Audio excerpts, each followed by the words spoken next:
What a day it's going to be. Two rivals will meet on the field, and this thing, I mean, it got lit in the parking lot over 2 hours before we even started the game. Fans lined up, ready to see Oklahoma and Oklahoma State battle for the 4th time this season. It's been a fun week here at the Big 12 Softball Championship. New format this year, single elimination. These two teams have made their way to that championship. Only one will leave with the big prize. Let's go, Courtney Lyle alongside Olympic bronze medalist Danielle Laurie. And look, not only are you playing for a conference title, but also you're playing your rival, so maybe the stakes a little bit higher. Well, I mean, it is intense. The fan base, the emotion of this moment. This is a lot riding on the Big 12 championship, and I'm excited to see how it's going to go down today. Yeah, I know everybody was kind of hoping maybe we would get this matchup again, and we do. Well, yesterday, Oklahoma State, in order to get here, they had to get past Texas, and there was a lot of emotions in this game. Well, and I am so impressed with the way that Oklahoma State stayed the same the whole way through. They didn't get too high or too low, because those first couple innings with Coach Mike White getting tossed, there was a lot going down, and Oklahoma State could have played into that, but they didn't. Coach Kenny Gajewski did a great job of rallying the troops and getting them going, and Oklahoma State came to play yesterday. They certainly did, and now they get another shot at OU. First time that we got to see Oklahoma yesterday in person. Obviously, we watched a ton of film on them, but what did you think about the Sooners? Well, I think everyone's always so used to Oklahoma scoring 10 to 15 runs a game, but they found a way to score early and often in the first and second inning, and then the offense was a little bit quiet for them, even though they scored 5 runs. But it was Hope Troutwine for me, a season-high 14 Ks, her 4th game of the year, throwing a complete 7 innings. These pitchers have lost out on 66 innings on the year due to that run roll. Yeah, and today for Oklahoma, as Patty Gasso said yesterday, Jordy Baugh is dealing with some arm soreness. We do not expect to see her in this tournament. Nicole May gets the start. And I think this is a really good opportunity for Nicole May. She's going to be mid-60s, and against an offense like this, you want to attack early. And why I like this matchup, Courtney, is because she threw Game 3 of the Bedlam series, and it was the closest game by far, where OU won 5-3, and Nicole May got tested. So this is a good opportunity for her today to go out and see what she's made of. Yeah, she gave up 4 hits, 2 runs against Oklahoma State during the regular season, and this OSU offense going to try to get things going against the Sooners. Cheyenne Factory yesterday, a really nice game, 2 for 4 with 2 RBI and a run scored. She'll bat second in the Oklahoma State lineup that's hitting .293 on the season.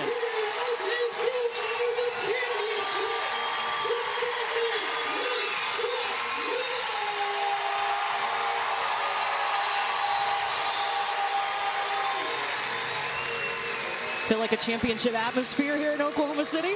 I mean, look at this fan base. We've gone to the upper deck. I didn't know if we were going to do that, adding I don't know how many extra it is, but the last couple days we haven't seen anyone up there, and OU has made their way, double-decking it for this Big 12 championship. And there's some orange in the stands, too. It's going to be a lot of fun. We're glad you're with us. Chelsea Alexander leading things off for Oklahoma State.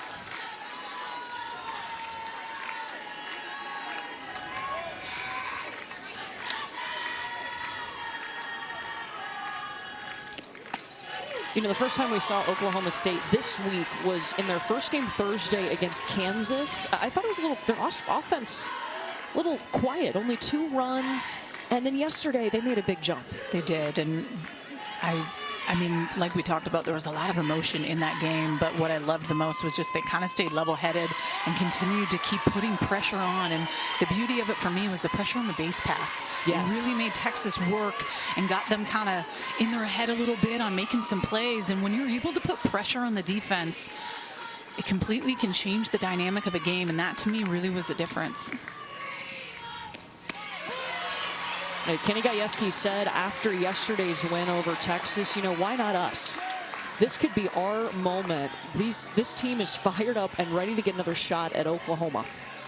If playing in front of a fan base that doesn't like you does not fire you up, in my opinion, I don't know what's better as an athlete. Like, I love it when everyone is stacked against me. I just think you like being on the other side too. You like to be Oklahoma and looking around and seeing a lot of your, people watching. But for Oklahoma State, what an opportunity this is to be able to play against people that don't like you.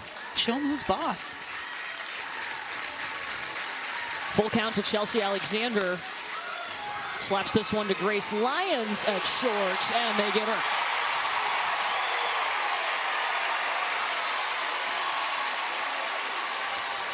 Big 12 Defensive Player of the Year again. And I mean, Coach Patty Gasso doesn't say it enough. Grace Lyons is by far the most important player on this field, and I think they're going to go to a challenge on this. This was awful close. You see Chelsea Alexander putting her hands out like, hey, I think I was safe, and they're going to go take a peek. So again, the challenge system is in play here. Each team will get 2 challenges. Starting in the 6th inning, the umpires can initiate that challenge. That is new this year. And based on what I just saw, even before we take a look at this, I think she's going to be called safe. Yeah. I feel like I just see her foot hit the base before the ball gets in. Oh, it's close. And key here is that the original call on the field was that she was out, so it has to be obvious for them to overturn this. What great angles from our camera crew. Yeah. I'm seeing the foot hit the base before the ball gets in there. Oh, if this gets overturned, a little momentum. A little momentum, For the but Cowgirls? I think we'll be hearing a lot of boos and the crowd's going to be going wild. There is a lot of crimson and cream out there. Has to be enough evidence to overturn the call. We know that. First play of the game, Courtney. We're already going to instant replay. Babe. Look, we've done this a couple of times this week. I will say this crew has been really good at looking and going back and getting the call right. Yes, very efficient. Haven't kept the athletes out there too long, and we know it is. Both these teams know how to deal with the heat. Maybe it's just me up here in the booth that doesn't, but I almost died walking up here from the parking lot, actually. You were going to be on your own. And, I mean, these fans have been here 3-4 hours before the game, tailgating, hanging.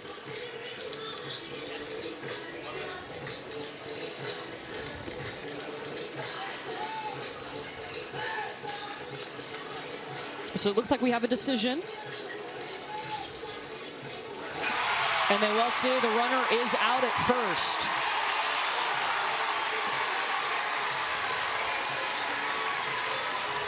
And it was awful close, Yeah. Courtney, and I will say that maybe there just wasn't enough evidence with that angle to really tell if it could get overturned. But Oklahoma State used that. Hey, worth a look for sure, especially in this game, don't you think? I think so, yeah. That brings us to Cheyenne Factor. She's a 320 hitter, and a big first pitch strike comes in from Nicole May. Cheyenne had a couple of hits in the regular season series. She went 2 for 5 against the Sooners, had an RBI. Again, that was just last weekend. Feels like a lifetime ago we watched those games. It does.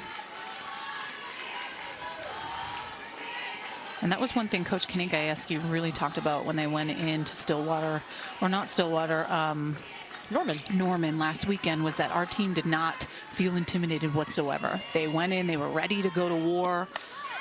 And you can appreciate that about your team just because there's a lot riding in that series. You know there's a lot for Oklahoma State right now, wanting to try to be able to host not only a regional, but a super regional, try to get that top 8. And what an opportunity here today, going against the Sooners. Yeah, they're kind of on that border right now. You want to be the top 8 seed so you get to host regionals, and then if you win, you would get to host supers. Obviously, Oklahoma projected to be the top seed in the tournament overall. Big pitch from Nicole May. It sits down Cheyenne Factor.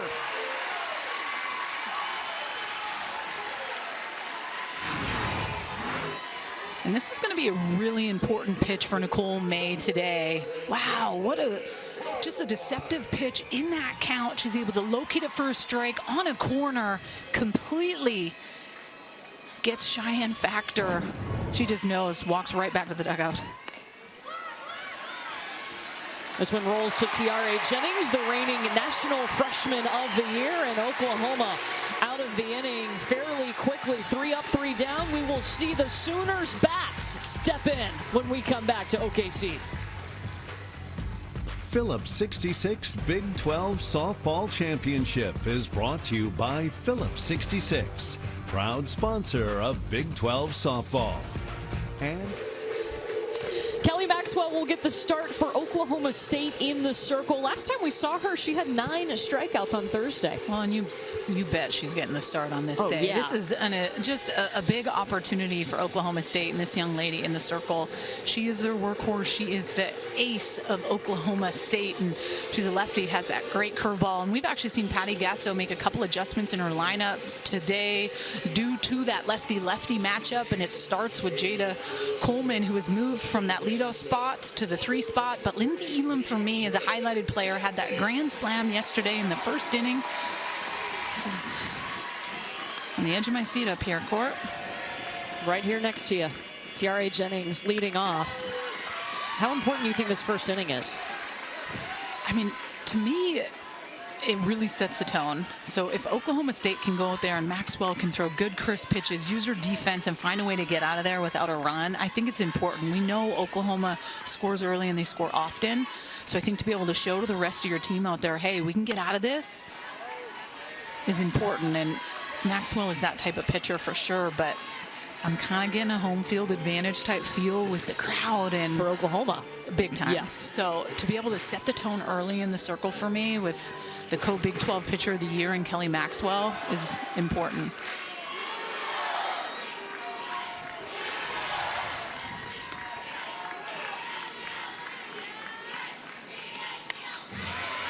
Just a little bit of that ball grabbed by Tiare Jennings.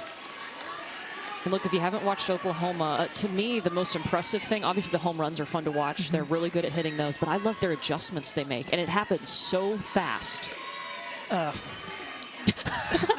don't even know what to say to that, just simply because That's how every pitcher reacts. I mean, 1 through 9, they have a combined 117 home runs in this lineup. Like you're not going to see the same player at bat to at bat, depending on how they're pitched to. They just find a way. And JT Gasso, the hitting coach, Patty Gasso's son, just does such a good job of being able to communicate in the dugout and write stuff down and have notes to really pick apart a pitcher.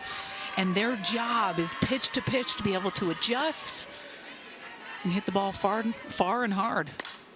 Tiare Jennings goes down to dig for it, and Caitlin Carlisle is underneath it for the first out. And when I really think about facing an Oklahoma offense, at times as a pitcher, it can be intimidating simply because they have power.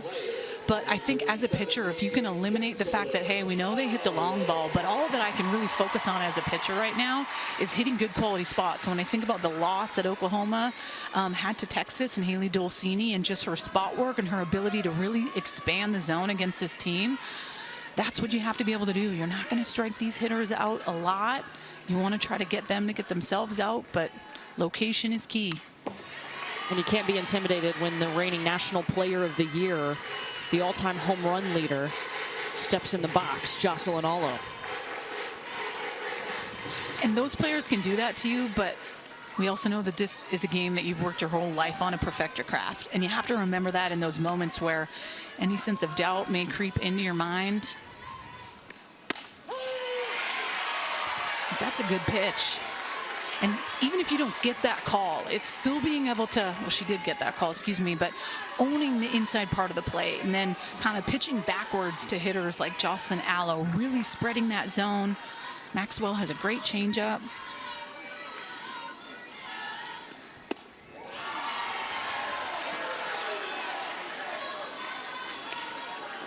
Won't get that one, but Maxwell still ahead 1-2 on Jocelyn Alo. She is on a 4-game hit streak.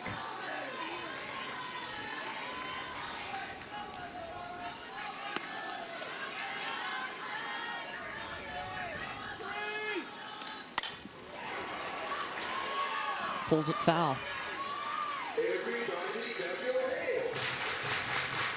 In a big moment earlier this season, back in her home state of Hawaii. Set the career home runs record. Couldn't have written a better movie script for that one.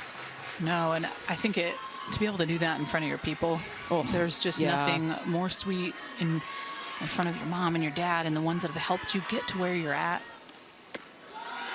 And I think when we really got to talk with Coach Patty Gasso before this, she said the best part of it, obviously besides her hitting the home run, was her connection with those little kids over there in Hawaii and just the way she spoke to them about her journey. And you see her father there, but there was an emotional moment there for that Sooner team, and Jocelyn Alo connecting with those little kids over in Hawaii. Whew. The reaction when she swings. Head on a swivel if you're in the stands with these Oklahoma hitters.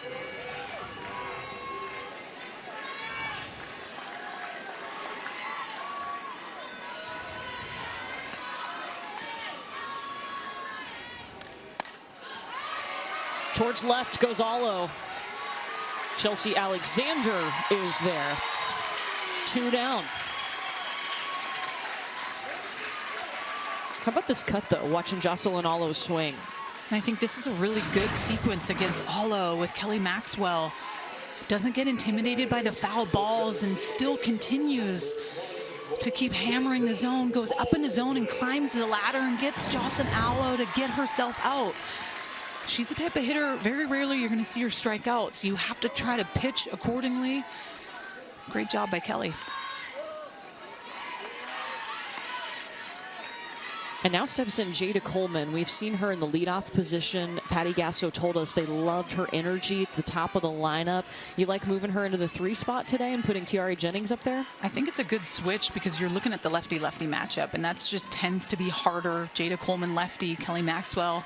So to be able to put a righty in Tiare Jennings to really start it off, I like that switch. We also saw that in the 9 spot. Riley Boone played yesterday, and she's out today, and Taylon Snow is going to be going there in the 9 spot from a righty, and I think that's at times the way you need to play the game because statistically the numbers don't lie, and the lefty-lefty matchups, at times lefty hitters are the ones that tend to struggle the most.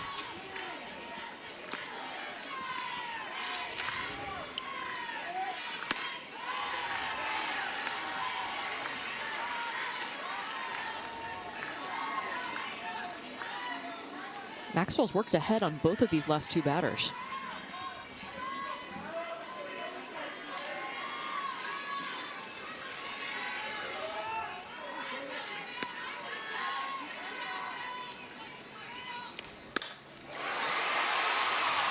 Oh, what a play! Chelsea Alexander! Flash that glove! She's got some quick speed out there in left field, too, and Oklahoma State's defense takes care of the first. I'll be there along with Michelle Smith, Amanda Scarborough, Holly Rowe. We will have the bracket for you. Also, there will be a special 7 innings broadcast following the hour-long selection show over on ESPN2. And 7 innings, of course, that podcast you can get wherever you get your podcast, on the ESPN app, iTunes, wherever. It's going to get you ready. Tomorrow is very exciting. Look, Oklahoma, they're going to be the #1 seed no matter what happens in this game. Oklahoma State is trying to make a case to be a top 8 seed, meaning if they won their regional, they would get to host a super regional too. And the importance of being able to host at home, the numbers don't lie. And statistically, you have such a greater chance of making it to this facility in OKC to fight and be one of those top 8 teams if you get to host. Every team knows how cool it is to play in front of your home crowd. And I know there's every single team except Oklahoma that's nervous for Selection Show Sunday. Right. We all know they're going to be the #1 seed. They know they're going to be the #1 seed. But I think the other teams kind of, hey, where are we going to go? Because you start to think like matchups and 2 plays 15 and just little things like that. You don't want to be that 16th seed to match up against OU. Miranda Ellis did go, so Nicole May recording her 2nd strikeout today.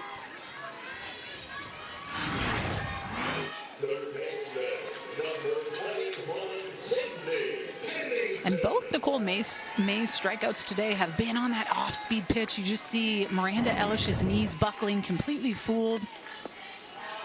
That's an important pitch for Nicole May to be able to have. Has great location, pretty good velocity, but I think if you add that changeup and you can throw that no matter what count, it only adds velocity to your other pitches.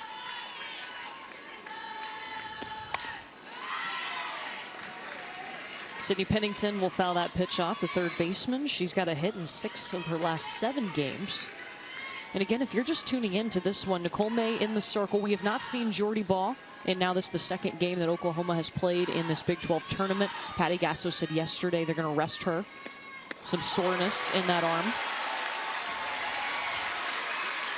And I think it makes sense to do that, right? You see there's Jordy Bahl. At this point, if there's anything going on, you just would rather save her for the postseason and make sure everything is good to go. It's probably the closest one we're going to get.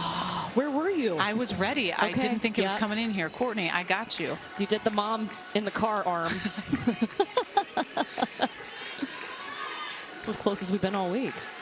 We have a deal up here. If a bug or a bird flies in, that's on my watch. Danielle's got any foul balls.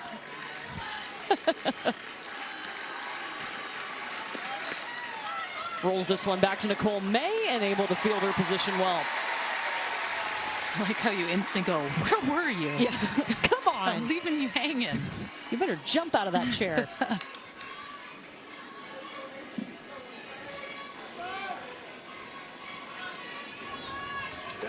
The umpire, Terry Holt, going out to take a look at that ball, hit off the end of the bat, and sometimes that can make little slices in the ball. So the umpires always go out to check. Haley Busby will step in now. First baseman for the Cowgirls. 2 down for Oklahoma's defense. And Nicole May's not going to get that pitch. When I really think about Oklahoma and the fact that they're pretty much able to bring everybody back but Giselle Juarez and Shannon Sale, who were in the circle for them, had big years last year, but what they were able to gain with Jordy Bahl and Hope Troutwine, I mean, this staff is diverse in the sense where they're all a completely different look. And that is something really good to have, knowing that you can bring out Nicole May a little bit more off speed. Jordy Bahl, heavy drop ball, can go up in the zone, mid to upper 60s. Hope Troutwine, 67, 68 with true rise spin. Jana Johns will clean this up from third base. Another 3 up, 3 down inning. Nicole May's got 2 strikeouts on the afternoon. No runs so far.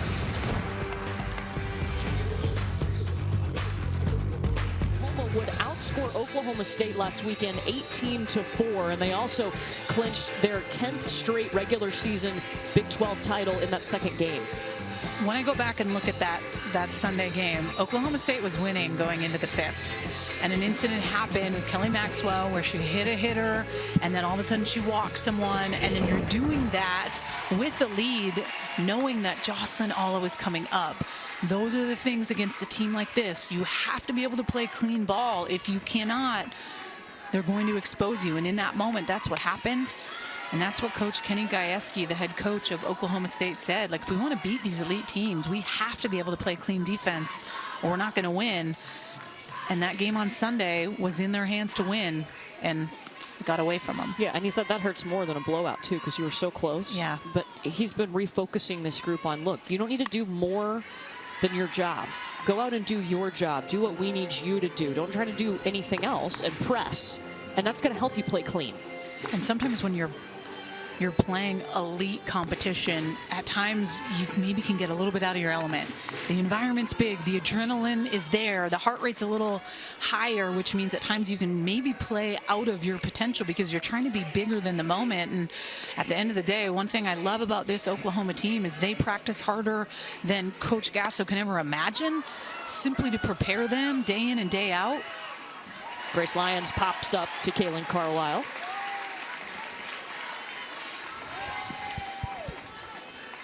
Well, Big 12 now on ESPN Plus. It's a must-have for Big 12 fans tonight on the baseball diamond. Number 9 Texas Tech taking on number 3 Oklahoma State. That'll be in Stillwater. And then tomorrow, TCU and Kansas will wrap up their 3-game series. If you're a Big 12 fan, you got to have it. Sign up today.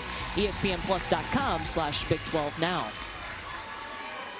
Yeah, going back to what you were saying about Oklahoma's practices, I mean, they make them so tough. In any sport, I felt like I hear players talk about how practice is harder than games.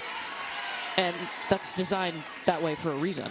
Well, and when you're the big dog, you're getting everyone's ace all the time. Yeah. So you have to make sure that you are pushing and putting yourself in a position to continue to get better day in and day out. And you got to think about the Oklahoma State pitchers. I mean, 35 run rule games, 66 innings lost for their pitching staff. The Oklahoma pitchers. The Oklahoma pitchers. And having that conversation with Coach Gasso and just how do your pitchers handle that? And she says, well, we make it very challenging for them at practice. They're throwing live to these hitters. And she said, you'd love to see a Joss Sinalo, Jordy Ball matchup. We see it day in and day out. And I was like, let's get a GoPro. Let's start to see if we can get like pay-per-view or something with your pitchers throwing live. Exclusively on Big 12 now. Lindsey Elam is working right now against Kelly Maxwell.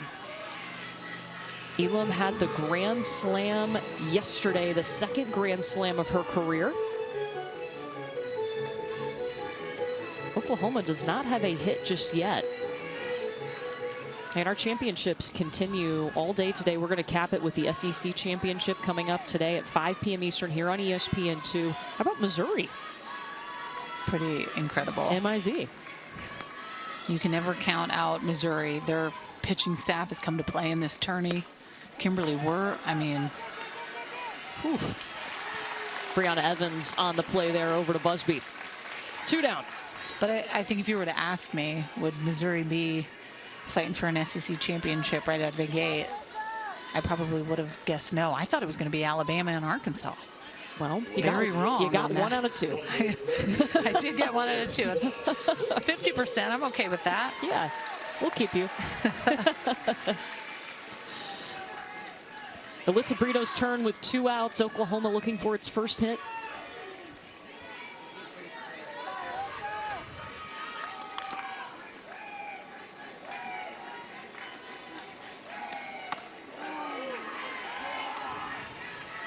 Way inside, it does miss Brito, who was 1 for 2 yesterday with a run scored and a walk. Transfer from Oregon.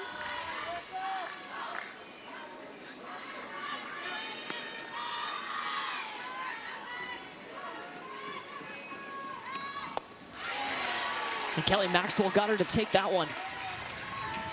And it's definitely one of Kelly Maxwell's best weapons that she has. Just whip out that off speed at any time.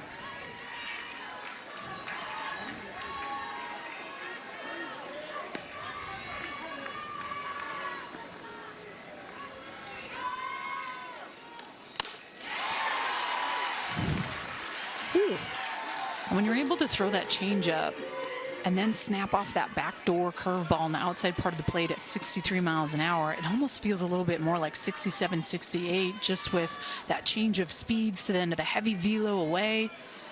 Good pitch sequencing by Kelly Maxwell.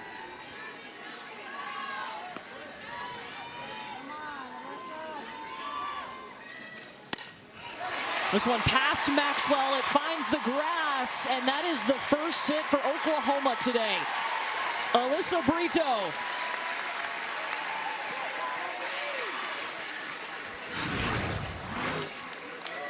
And this is a really good piece of hitting by Brito. 63 miles an hour curveball on the inside part of the plate. I think if anything, maybe it's elevated, but I'm going to chalk it up as that's a good piece of hitting. Little 2-out hit.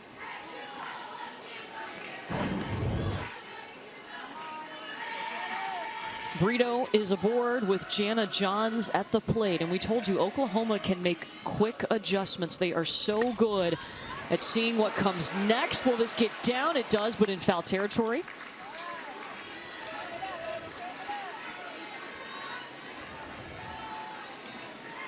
And I know I always say this a lot about Kelly Maxwell in the circle, but one of my favorite things about her is just her demeanor and her mannerisms and her leadership. You can tell she's stone cold out there, doesn't get too high or too low. There's a lot of different emotions at times that can come in the circle, but she is steady Eddie out there. I think it's one of my favorite things about her.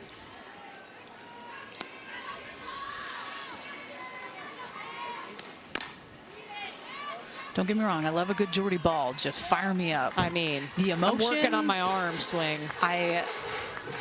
Each pitcher kind of has their own unique thing, and you know, since we aren't going to see Jordy Ball, it just means we'll have to come back, right? I hope so. Regionals or supers?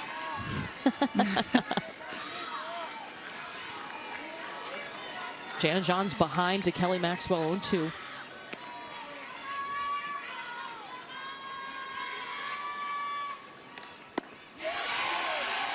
She went. First strikeout by Kelly Maxwell today. A 14-pitch inning.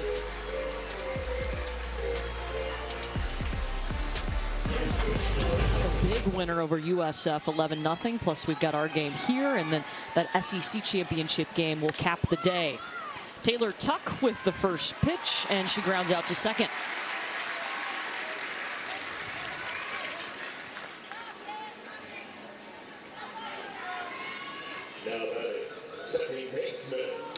Oklahoma here in the Big 12 championship game. They're seeking their 5th straight title. They have won 10 straight regular season titles.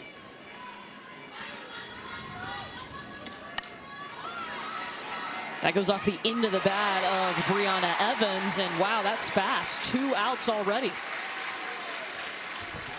Tonight on ESPN and the app, we'll have another NHL playoff game 7. The Kings and the Oilers square off in Edmonton at 10 Eastern. So get your coffee after you're finished with our Champ Saturday here. Already 2 outs on 2 pitches. You know Nicole May is going to bring you something sweet early on in the count. But as a hitter, you want to be dialed in the sense where it's a pitch that you can do something with. And I'll also say kind of that first time through the lineup against both of these pitchers as an offense, you're trying to figure it out.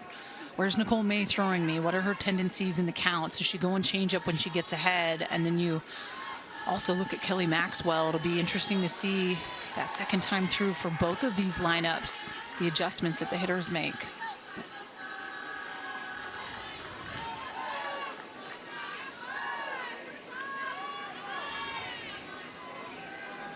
Kylie Naomi in the bottom of the order, the shortstop.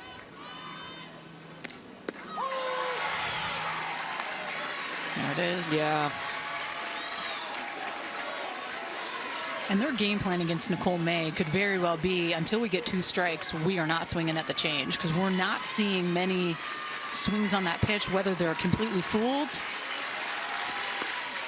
or they're just choosing to wait until they have 2 strikes to attack that pitch.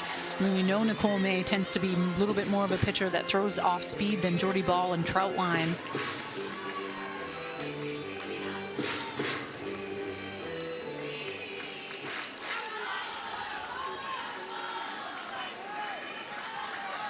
May ahead of Kylie Naomi, 1-2.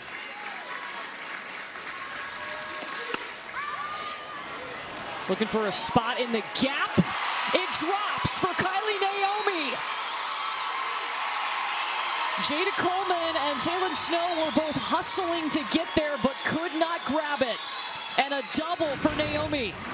And this is a really good at-bat by Naomi. First 2 hitters swinging early in a count. Naomi works a great count. Love the hustle. Snow lays out, just not able to get it. That's a really good at-bat by the 9 hitter. Now turns it back over to Chelsea Alexander up top. It's Kylie Naomi's 5th double this season. And here comes Chelsea Alexander. And she was 0 for 16 coming into this tournament. And yesterday she started to really kind of get going, and it just took a couple opportunities for her to heat up, and that's a prime example. Yeah, went 1 for 1 yesterday after going 0 for 2 against Kansas on Thursday in their first game in the tournament. Now she's in scoring position for Chelsea Alexander.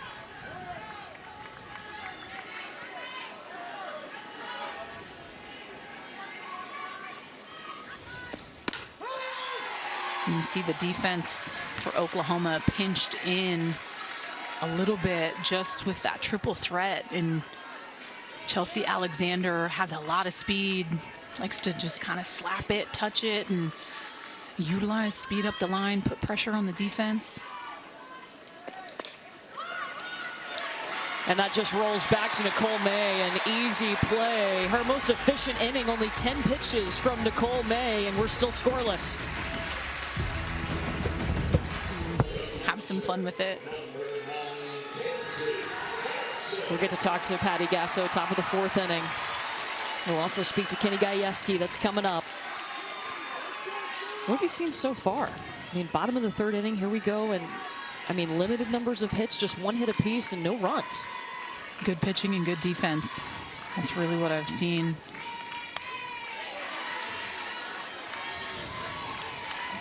I've seen some of these pitchers really have to battle and execute in big moments. And I think when you come into a game like this, like I said earlier, it's respecting the fact that you're not going to strike a lot of people out. So as a defender, we have to be thinking and locked in on we want that ball, because for the most part, we're going to be seeing the defense get tested a lot today. Obviously with the pop and power that OU has, but Oklahoma State can swing a hot bat too, and we've seen it. Kinzie Hansen, the number 8 hitter for Oklahoma.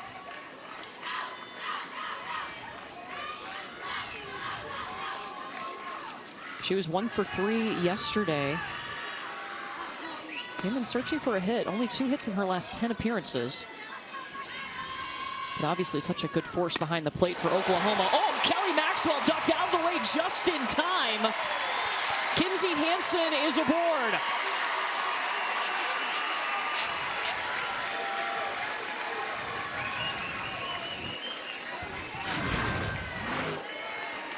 And this is a 1-1 count, and I'm very glad that everyone is okay. I do not even like seeing the replays on those because it is so scary. 43 feet, by the time you release the ball, you're up there at 38, 39 feet. Comes off the bat hot from Oklahoma. It was interesting, Danielle, going back and looking at this series as we see a pinch runner coming in. Oklahoma was able to outscore Oklahoma State in the 3 games last weekend, 9-0 in the 3rd inning, and that's when you're a lot of the time second time through the lineup.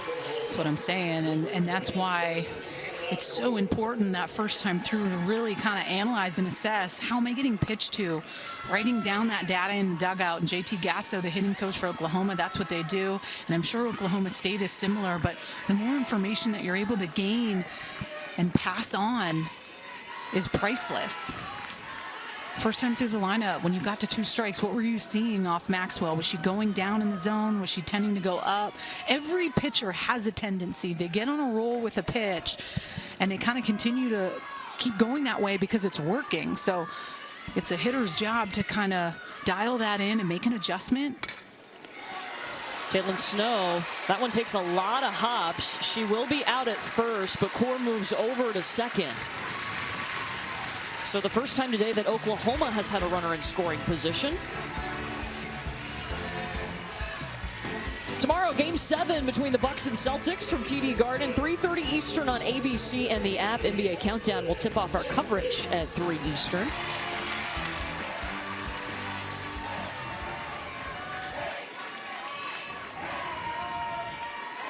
Top of the order, and Tiare Jennings. She loves herself an RBI. She is the team leader with 67 on the season, second in the nation in RBI.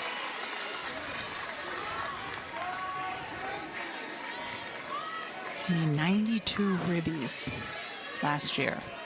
Production machine. Smoking. And only a freshman last year. Not having a sophomore slump, that's for sure. Not at all, with a 383 average coming into today. That one goes over the head of Taylor Tuck, and Core is at third.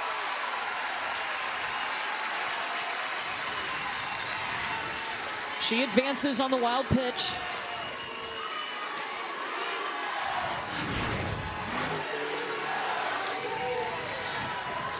And these are just the things. This changeup gets away from Kelly Maxwell. Little mistakes like this cannot happen. You're giving up an additional 60 feet. Now it's a sac fly opportunity for Tiare Jennings. And so you got Kenny Gajewski, 2 coaches out there right now for Oklahoma State, and a chance here to regroup. First time they've had a runner on third today.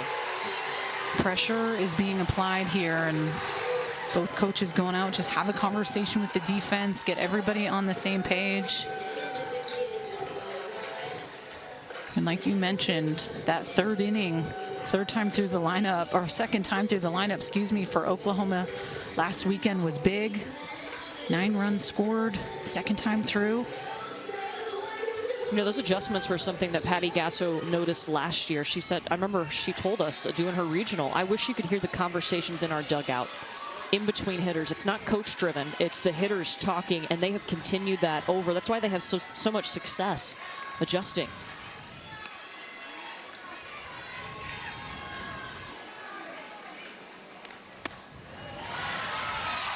It's a good pitch. Even if Maxwell's not able to get that, it's just that little jerk motion by Tiare Jennings, kind of keeping her on her heels.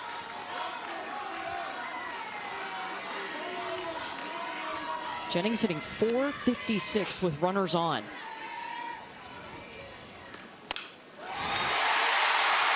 Look at her go. That is what Tiare Jennings does. She is an RBI machine, and she will score core.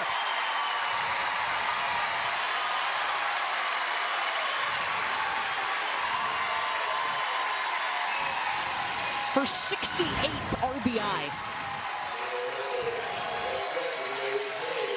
And this is not a bad pitch by Kelly Maxwell. Tiare Jennings just drops barrel, goes down and gets it, just pulls it through the left side. Obviously a little bit extra momentum in the moment, knowing you have a runner on third base. But it goes back to just those little miscues. That wild pitch, the runner advances. You give Oklahoma a little bit more momentum in that moment, and a player like Tiare Jennings is going to step up. And then following her is Jocelyn Alo. 2 for 3 yesterday for Jocelyn Alo.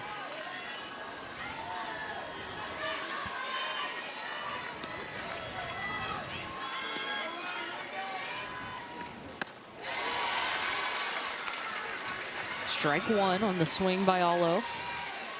And I like Kelly Maxwell still challenging and hammering in on these righties' hands.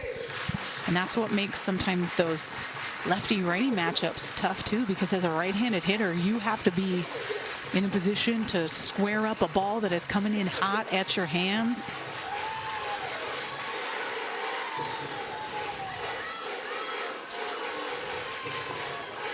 .24 home runs on the season for Jocelyn Alo. She is the career record holder for homers.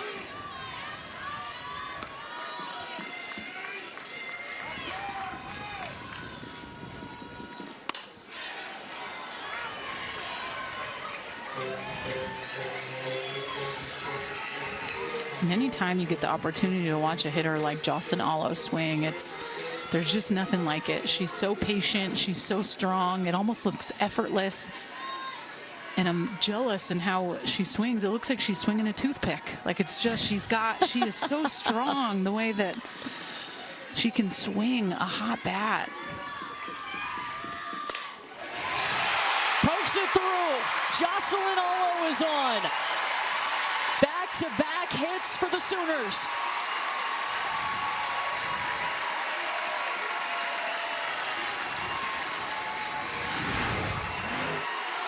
And this is an 0-2 count to Jocelyn Alo.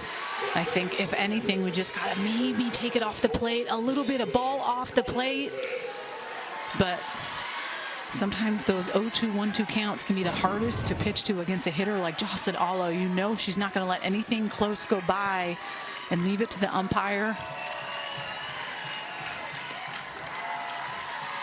Jada Coleman hitting over 400 on the season. First pitch to Brianna Evans. Could not turn the double play, but they do get Jocelyn Alo going to second. Runners on the corners.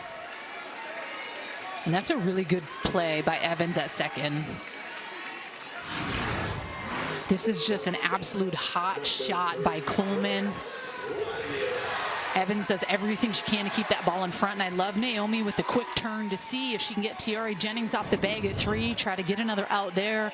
They're not going to double off Coleman with the speed from the left side up the line. It's not going to get easier with Grace Lyons at the plate.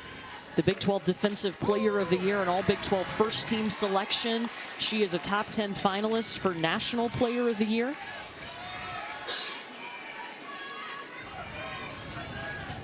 We can say that about a few of these Oklahoma Sooners.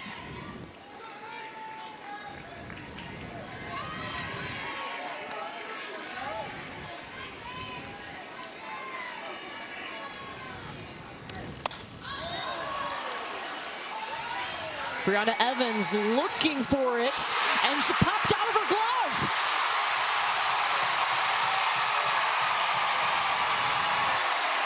She tried to flip her glove under and catch it, and it popped out, and both Oklahoma runners are safe.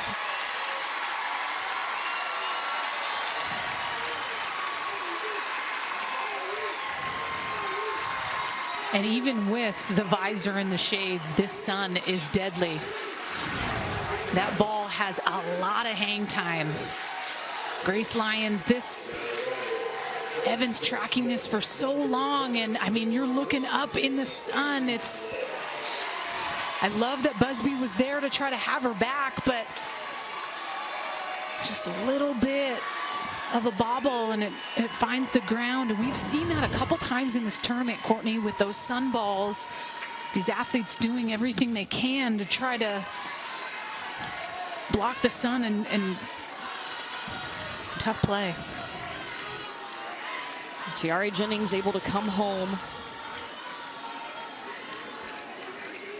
And that brings us to Lindsey Elam, who was the big-time hitter yesterday with a grand slam. She's got 2 in scoring position here. And remember, in that game 3 of Bedlam last weekend, Oklahoma State had the lead. A few errors crept in, and then Jocelyn Allo stepped up and hit a grand slam. The sun balls are difficult because you can't practice that for an hour in practice. You cannot be staring at the sun and doing that. It's something you start learning at a young age, how to really dial that play in when you're in that situation. But we have a clear, crisp, blue sky day. Sun is up. No cloud coverage here. We know that's a play that Evans has to make, but unfortunately with the sun, it just got her.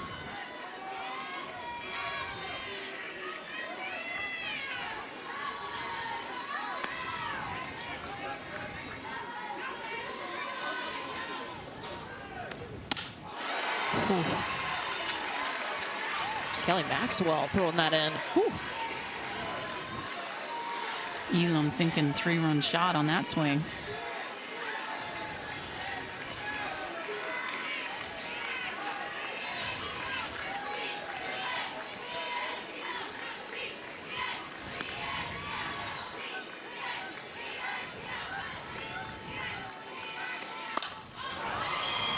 This is way high in the air, but shallow.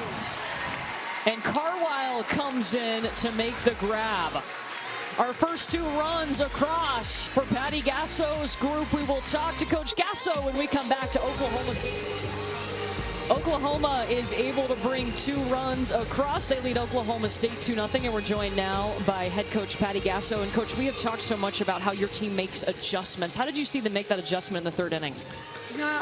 Every time we looked up, it was 0-2, 1-2, something like that was up on the board. So we were just trying to be a little more patient, look for our pitches. If first pitch comes, we're going to try to swing hard. Kinsey Hansen, we've been waiting for her to come alive, and she's really starting to get that going for us.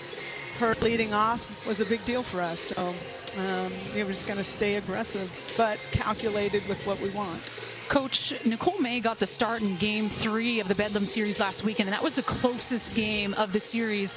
Any thoughts with her getting the ball today in regards to last weekend to this game? No, not what this game is for. I mean, obviously everybody wants to win, but we got to get ourselves ready for what's coming. And that is, I mean, ultimately we want to be a national champion as everybody else is that's in the tournament. So what makes sense for us is to give these pitchers opportunity. And Nicole didn't have her best, but she's really looking good right now. So it's already paid off for us. Love it. And Coach, Jordy Ball moving forward, how is she? We expect to see her in the tournament? I expect so, yes. Awesome. Thank you, Coach. All right. We appreciate your time. Thank you. I love it. You hear what she's saying. She's talking about giving her another opportunity, because that's where you build and learn as an athlete, and going through what Nicole May and that team did last weekend. But I mean, for me, the Big 12, co-Big 12 pitcher of the year, Jordy Ball, she has come into Oklahoma and has taken the world by storm. If you are not a Jordy Ball fan, get on that bandwagon, because she is one of the best that I've gotten to see as a freshman come into a program. And I will say this, she is very fortunate to be able to play with a team that scores her a lot of runs, because it allows for you to settle as a pitcher. At times there's a different pressure when you are playing day in and day out with one-run ball games. So she's been allowed to be able to come into this program, be her authentic self, and she has thrived. So again, Jordy Ball dealing with some arm soreness. Did not feel like they wanted to rest her this weekend, so a great opportunity for Nicole May and the rest of this pitching staff. And Cheyenne Factor is going to lead off for Oklahoma State.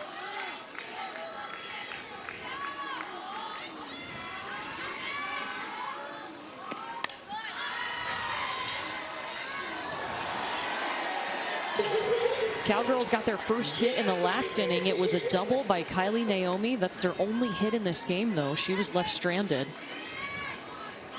Nicole May with 2 strikeouts today. This is really the start for Oklahoma State with that second time through the lineup. See the adjustments that these hitters can make on that off-speed pitch. Nicole May is only giving up the 1 hit so far. I think she's done a really good job of just mixing pitches, kind of spreading the zone.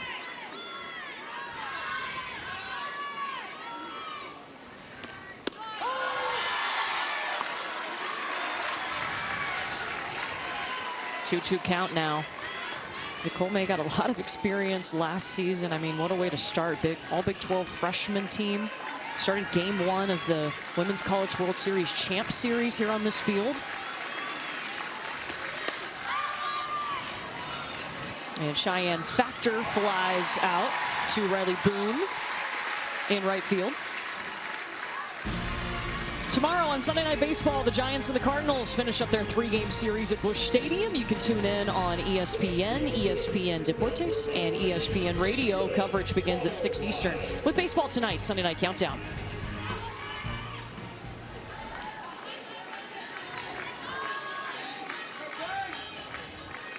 And Nicole May, to me, is the most experienced on staff. I mean, quick hit for Caitlin Carlisle. Takes the first pitch, and she gets on for the second hit for the Cowgirls today.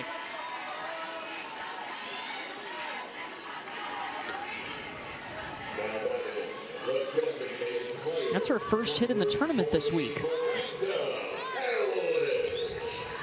Swinging early on in that count.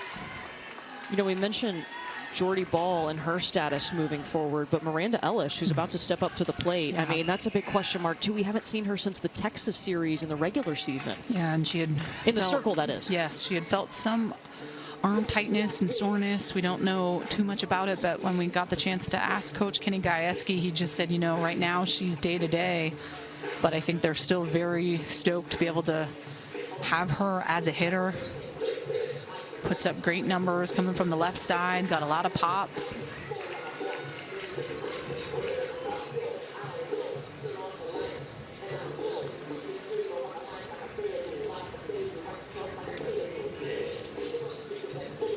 So we just had a defensive change for Oklahoma as Lindsey Elam comes back in to play first. Taylon Snow had slid over to first, so now Elam back in.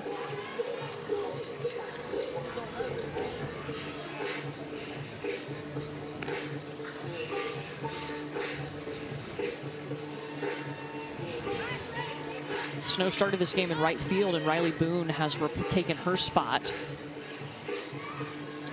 So now here comes Miranda Ellis. I mean, it is great that they can have her bat because she's a .347 hitter. She was really productive yesterday against Texas, her former team, 2 for 4. I mean, that also added a little gas to the fire, if you want to throw that out there. But there might have been a huge bonfire yesterday in that game.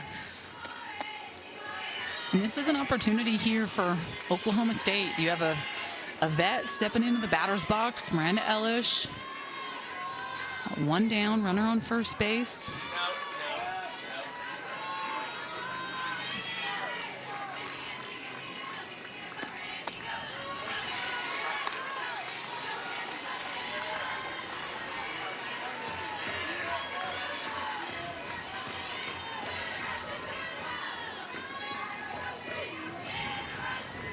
Caitlin Carwile trying to get a move on first with Elish at the plate.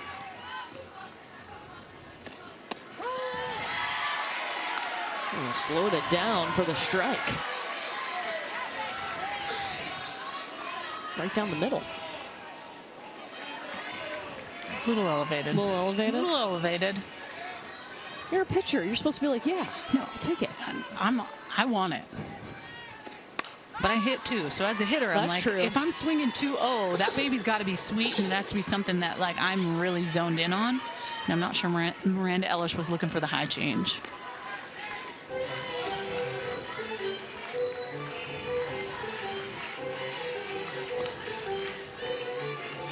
Miranda Elish actually stepped away from softball, opted out last season, thought she was done with the game, was giving lessons to some younger future softball stars, and realized I need to get back in this. Found an opportunity at Oklahoma State.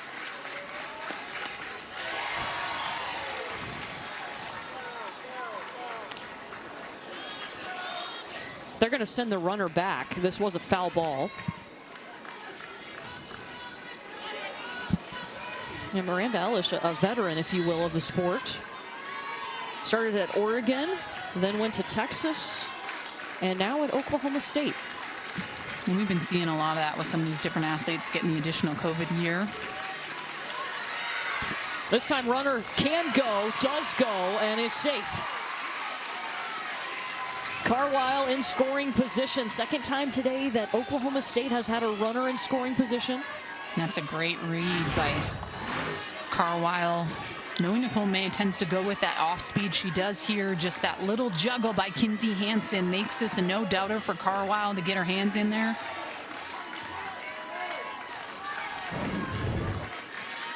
This is the second full count that Nicole May has had today.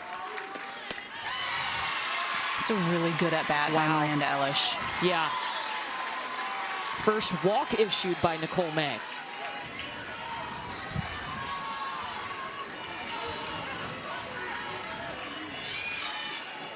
And it's ABs like that, like Elish, that you have to use as an offense to fuel you and get you going. And Pennington stepping into the box. Try to use that momentum to get something going here with one down, runners on first and second. A tying run at first right now, and Pennington is the RBI and home run leader for Oklahoma State. They actually have 3 players that lead them in home runs, all with 10 apiece. 2 of them in the lineup today, Factor and Pennington.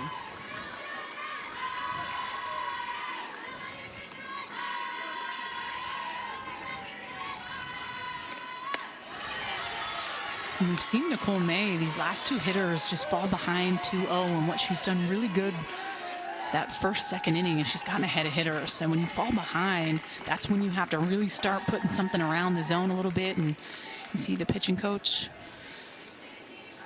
going out to just Jen Rocha have a quick conversation with her battery. And it's not that I think Nicole May needs to be taken out from the game. It's not that. It's just, all right, go out and have that quick conversation, lock eyes. Like, all right, we got to be able to find a pitch to get ahead. First time through the lineup, you were dialed in, getting ahead of these hitters. Now you're falling behind, and Oklahoma State is finding a way to capitalize on that. So it's just having that quick little conversation and getting better from that. This is the longest, or the most pitches she's thrown in an inning today. She's at 15 pitches in this inning. She had been so efficient with 11 in the first 2 and then 10 pitches in the third.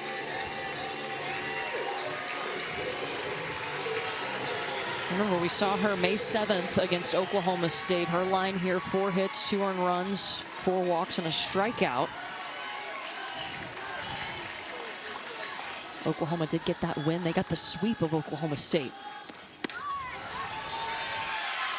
It's a good pitch, but I guess a little bit too low.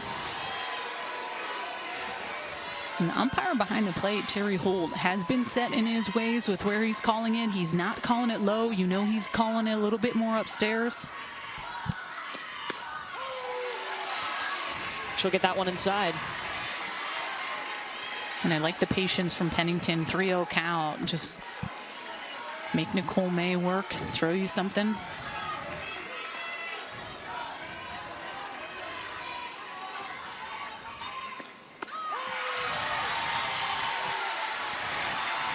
There's something. It's a tough pitch.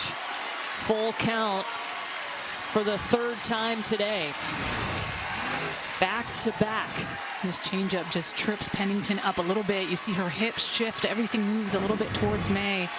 See if she goes back to it. That's back-to-back good ABs. It's contagious. This is an opportunity here for Oklahoma State with bases loaded and one down. Yeah, and that's a veteran who just had that at bat, a fifth-year senior in Sydney Pennington. She has meant so much to Oklahoma State to help Kenny Gajewski get this program to back-to-back Women's College World Series appearances. Her walk loads the bases for Haley Busby.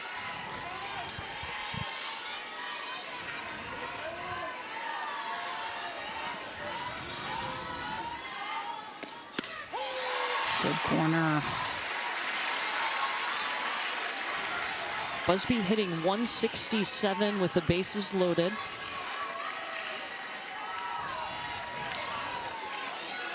Just one hit this week, now in her third game of the tournament.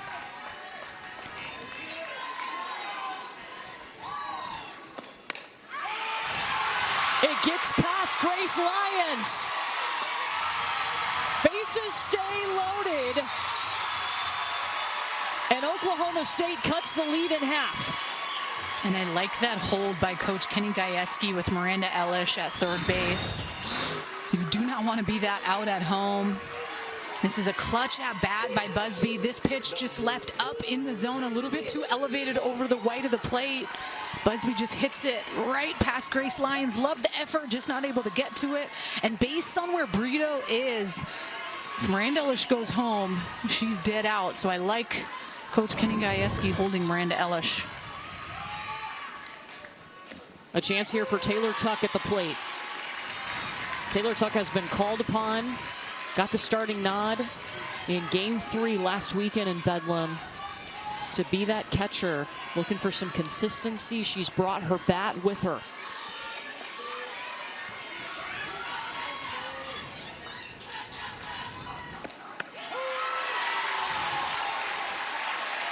You see the defense from Oklahoma State. They are pulled in heavy here, looking for that double play.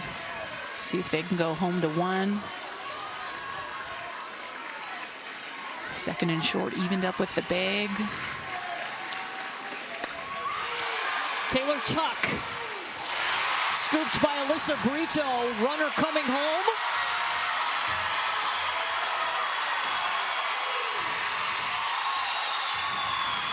Tie ball game. This has been a big inning for Oklahoma State in the sense where they're capitalizing when they need to. Very rarely do you get an opportunity to have bases loaded with one out against Oklahoma.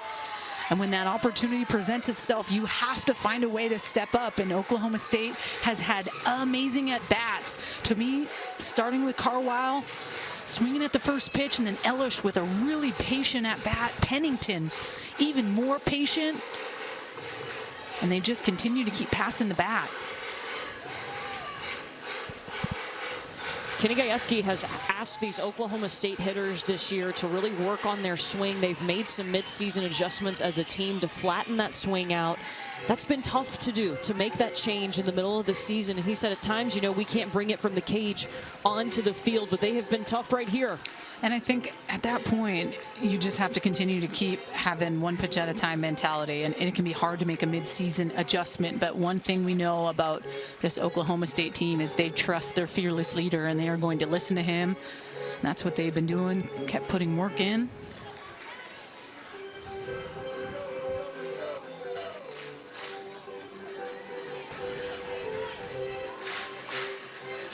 So we're going to see a pinch hitter here. Batting in the spot of Brianna Evans. It's going to be Carly Petty. Well, Carly Petty comes in. She had 2 appearances against Oklahoma last weekend, went 1 for 4, and now Patty Gasso out to the circle.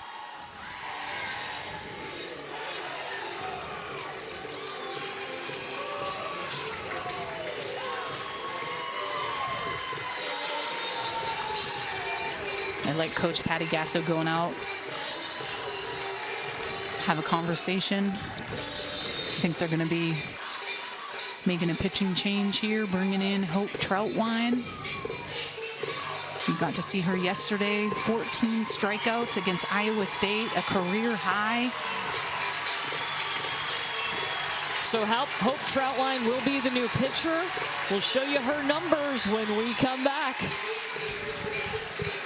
Ladder and go upstairs. She throws that ball high velocity, a lot of power. I mean, you're seeing that ERA. That is not a lie. It is 0.16 in 88 innings pitched, and this is an opportunity for her right now to go out and stop the bleeding for Oklahoma.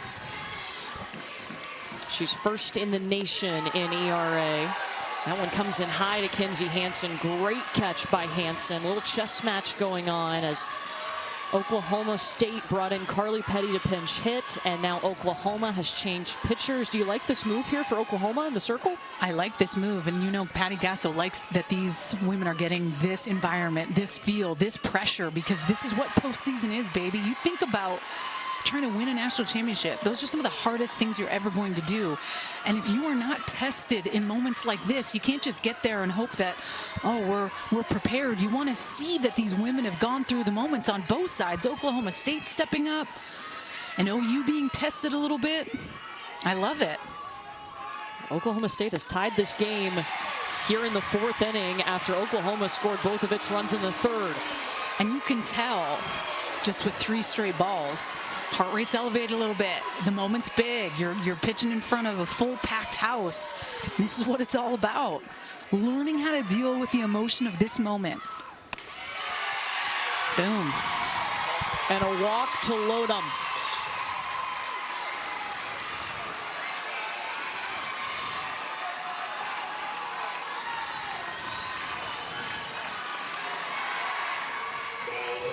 I mean, not only is the pressure on, but also, I mean, this is a huge crowd. We have an attendance record here, 5,410 fans. That is a Big 12 tournament record. And they've been sitting in the sun, waiting outside 2 hours before this game started.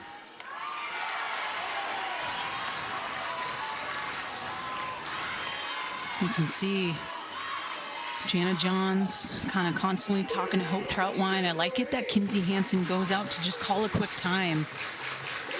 We have 5 straight balls by Troutwine, nowhere to put Naomi. So to be able to kind of go out, and there's nothing better than knowing that a catcher has your back. And you have to have that mentality as a pitcher, because I can tell you that circle around you, you can feel so isolated in the moment, the pressure of the moment. And when you know that your catcher has your back, they're coming out to just dial in and have that quick conversation. You have to trust them, love them, and appreciate moments like this, because this is why we play sport, and this is why you work to the level that you do, to feel and come prepared in this moment.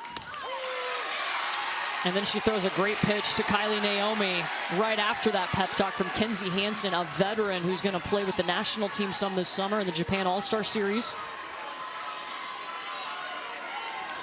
1-1 count to Naomi. Bases loaded.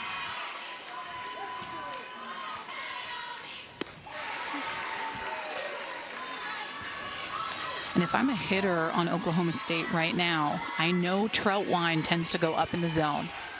I know she's a heavy velocity pitcher. I know she does not change speeds often. So when I have a 2-1 count, I'm sitting on something a little bit elevated up in the zone. Want to barrel that up.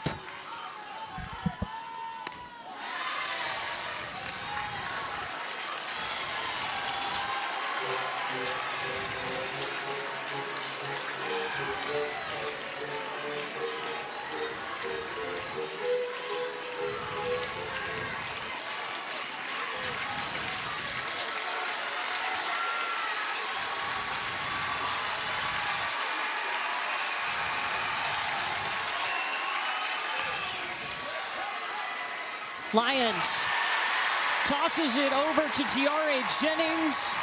And this Oklahoma defense and Hope Troutline get out of a jam. But hey, we have a tie game here in the Big 12 Championship. We will talk to Oklahoma State head coach Kenny Gajewski when we come back.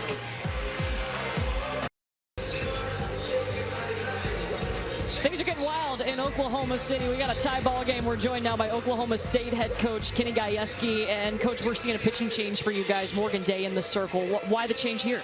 This was our plan. We wanted to give them some different looks, see if we could get them to have to adjust their timing. They're really good at their plans, and you know, it's been a long weekend, and you know, we want to see what we can do. I mean, we want to win this game, obviously, but we're looking past this too. We want to know what we can do with these kids. Coach, I thought you guys did a phenomenal job yesterday of containing the momentum in that moment. There was a lot of action. What was that mentality going into today, knowing the atmosphere was going to be exactly what it is? Well, I think we've been in a bunch of these, you know what I mean? It's nothing new to us. We've played in front of these big audiences, big crowds. We've done it all year long. That's why we went to Florida State midweek or, you know, in the middle of conference. So, you know, the mentality of our kids is really strong. We're working each day to improve that, to get better at it, and I'm just proud of them. I mean, they're here to fight. They're here to win. Thanks, Coach. We're excited for the end of this one. All wow. right, guys. Thank you. Yeah, and Kenny Gajewski, remember, he told us the moment at OU playing in that series last weekend, it was not too big for them, so this is not going to be too big for them either. And we told you, new pitcher in the circle, Morgan Day. And I like this change. You know why? I look at Iowa State and the way they approached Oklahoma yesterday, and I think everyone's starting to see at times maybe pitching by committee against Oklahoma's offense is not a bad thing if your pitchers are able to show up. We saw Morgan Day throw yesterday. She was fiery. She was ready to rock. And the moment is now. Look, Morgan Day yesterday, too, she only had one strikeout, and it was the very last out of the game. She got lit. She was all about it. I'm telling you, she's Chelsea Alexander and Morgan Day, and the fire and passion that those two individuals have, like, they bring a lot to the table that way, and there's something a little bit different about Kelly Maxwell and Morgan Day as far as just their temperament out there in the circle. Alyssa Brito. Ooh, close call. Sydney Pennington does get it. Kylie Naomi was sprinting over there too. And Brito is retired.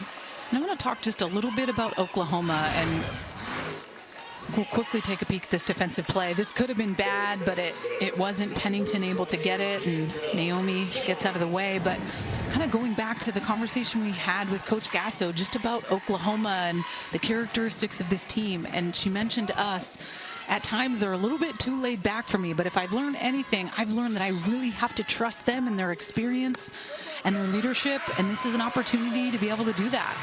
Jana Johns is hit by that pitch, so she will take her base. Yeah, this is an experienced group for Oklahoma. Really, the only changes have been in the circle is in terms of new players. So she saw how this team reacted last season. When they're loose, they like to have fun, but we've seen them lock into so many big moments. I mean, there's a reason they're 49-1 on the season. And trusting the leadership and trusting those vets you have out there that have lived it and done it. And the best coaches, Courtney, in the game give that trust to their athlete. They don't try to micromanage and make everything the way they want to do it. They say, hey, I know you guys have worked to the level that you need to be prepared. I'm going to trust you, and I'm going to let you step up in those moments. And this is the moment here for both of these teams. What an opportunity. Kinzie Hansen with an opportunity too. Led off the last inning with a single. Came around and scored. Last inning was where Oklahoma scored both of its runs, and then Oklahoma State answered in the top of the fourth. And Kinzie Hansen, for me, is an at-bat that you want to see starting to heat up. 279 on the year. It was 438 last year with 24 home runs, 66 ribbies. And at times, we've been seeing her swing a little bit of a hot bat in this tournament. But once you get a player like Kinzie Hansen going, she's unstoppable.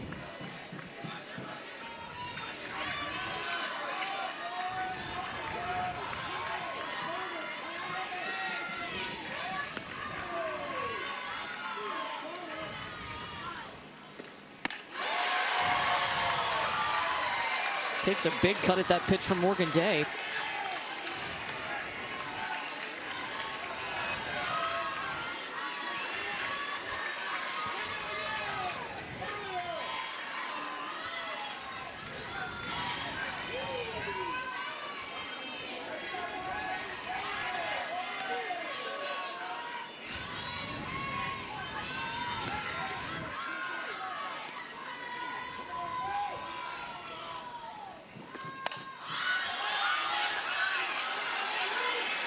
Taylor Tuck tracks it down and makes the grab.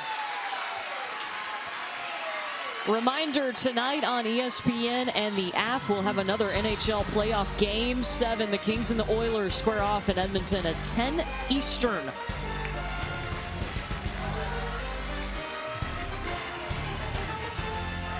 So 2 down. And Riley Boone up to bat.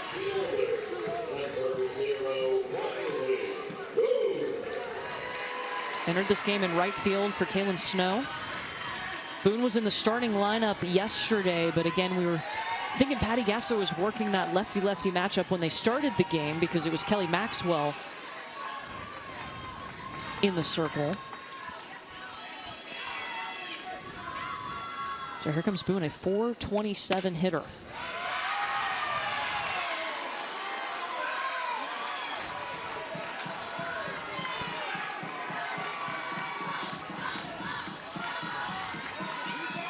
Riley Boone went 2 for 3 yesterday. That ended a 3-game hitless streak for her.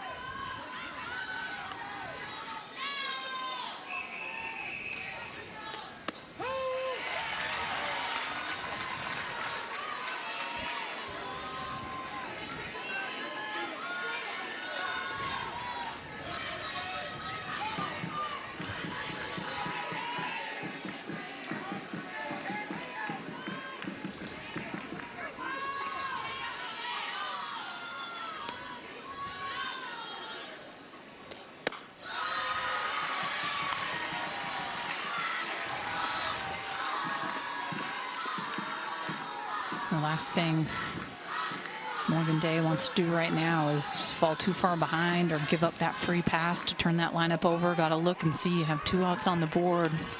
Want to attack Riley Boone.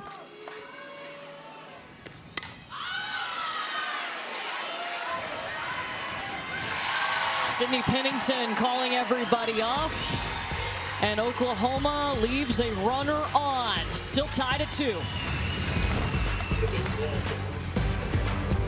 Oklahoma City, same field they will play the Women's College World Series on. Tie game, Oklahoma State. Rivals, the #1 team in the nation is here. Pinch me. That's what I'm saying. I know, it's just you can't make this stuff up. You're always hoping for a good game when everything's on the line. 2-2 game going into the top of the 5th, and a good opportunity here for Hope Troutwine to just focus 1 pitch at a time, not get too high or too low, but 3rd time through the lineup for Oklahoma State. I Hope Troutwine entered in the last inning. She threw 9 pitches to 2 batters, and now top of the order, Chelsea Alexander. 0 for 2, her first look at Troutwine. Going bunt. And the throw's off the target. Chelsea Alexander's got a lot of speed, too. She will hold at second.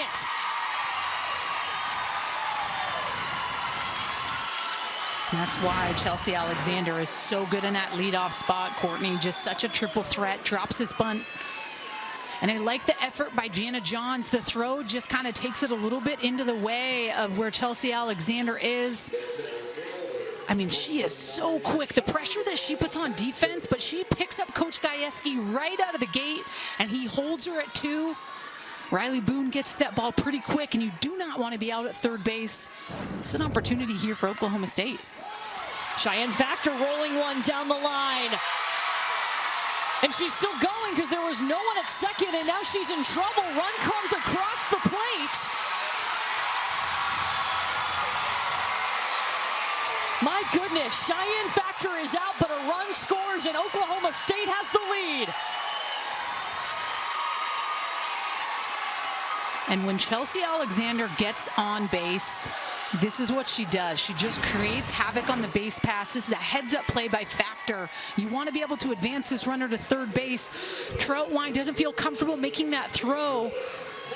Sees that Cheyenne Factor is going to head to second base. And I'm not sure why they don't go to attack Alexander at home, but they end up getting an out, which is what you want to be able to do in that situation. But I will say this, the defense of Oklahoma being tested big time in this moment. So it's a 1-5-4-5. Scoring the out. She does get the RBI. Wow. Caitlin Carwile connects. And Jada Coleman threw from her knees to keep her from going to second. There's momentum with the Cowgirls right now. There is in Oklahoma State, coming off of literally playing these pitchers last weekend. Definitely helps this type of a situation. But Carwile, only a sophomore, she's really been a highlight for me with this team. And Hope Troutwine, this pitch just leaks and misses too much white. Got to be able to hit a little bit of a better spot in this moment. Laces it right up the line. But man, the defense, Jada Coleman stops this from being a double. They play so hard out there, and I love it.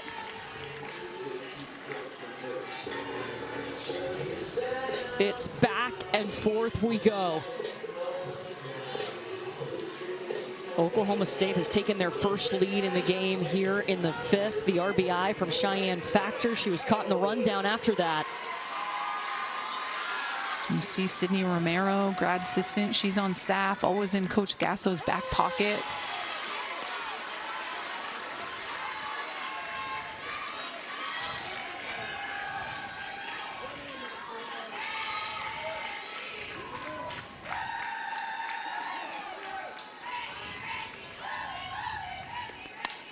Miranda Ellis fouls off the second pitch.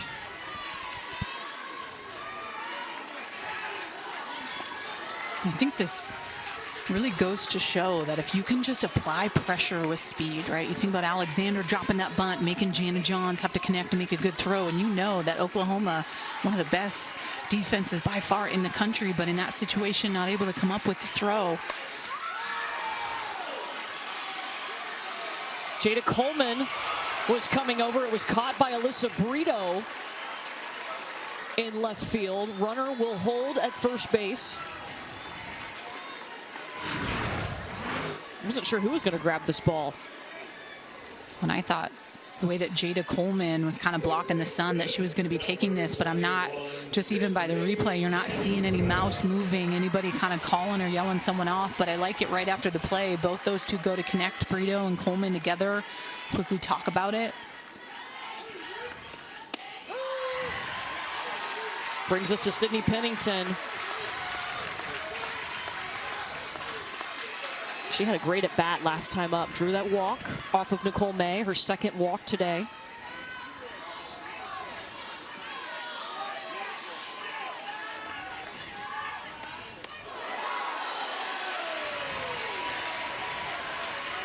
Kenzie Hansen, wow. Leapt up to grab that.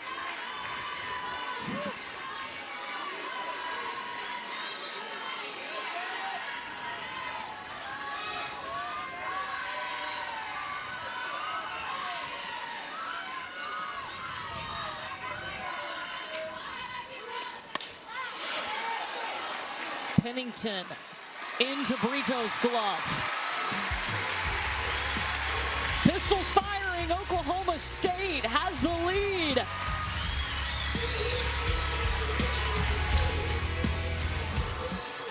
And this moment just happened seconds ago. JT Gasso, the hitting coach, having a conversation with the team. That's what you need to be able to do in these types of moments. A lot of time left.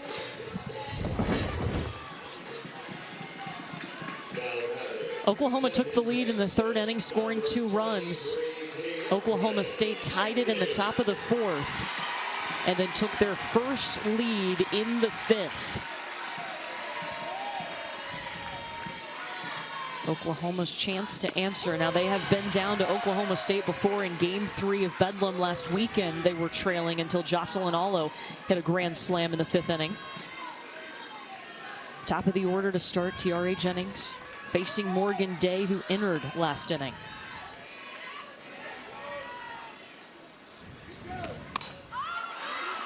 Jennings. Any room in the gap? No. Caitlin Carwile is there. Tomorrow on Sunday Night Baseball, the Giants and the Cardinals finish up their 3-game series at Busch Stadium. You can tune in on ESPN, ESPN Deportes, and ESPN Radio. Coverage begins at 6 Eastern with Baseball Tonight, Sunday Night Countdown. You know what's also tomorrow is Selection Sunday, and Oklahoma State, I mean, a win today would help them try to stay in that top 8 so they could host a super regional. You're not wrong. It'd be definitely get the selection committee eyes going. Jocelyn Alo. It's a fair ball.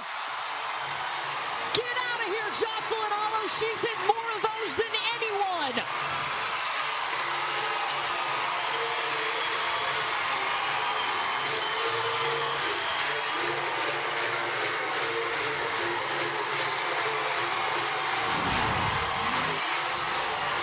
You can't make this stuff up.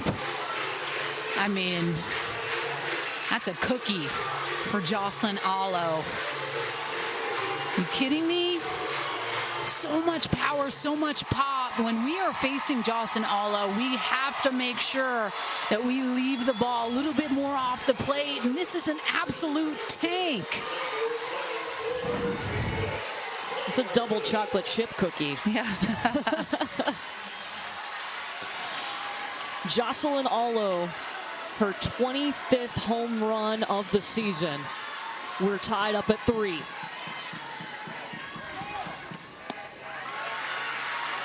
Jada Coleman's turn against Morgan Day.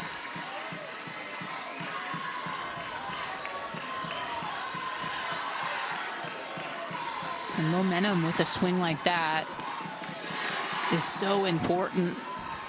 Getting your home crowd fired up after that team meeting with the hitting coach, JT Gasso, Patty Gasso, Jocelyn Alo, their senior leadership, the senior leadership, excuse me, that she has to be able to just step up in that moment. One pitch, one swing, let's go.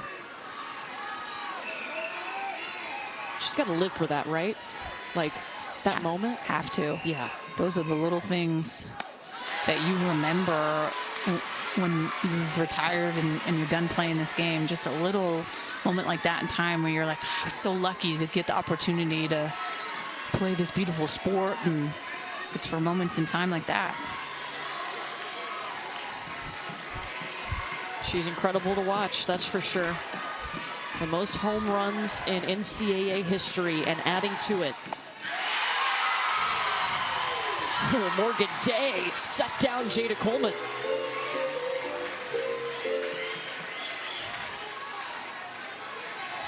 First strikeout today for Morgan Day.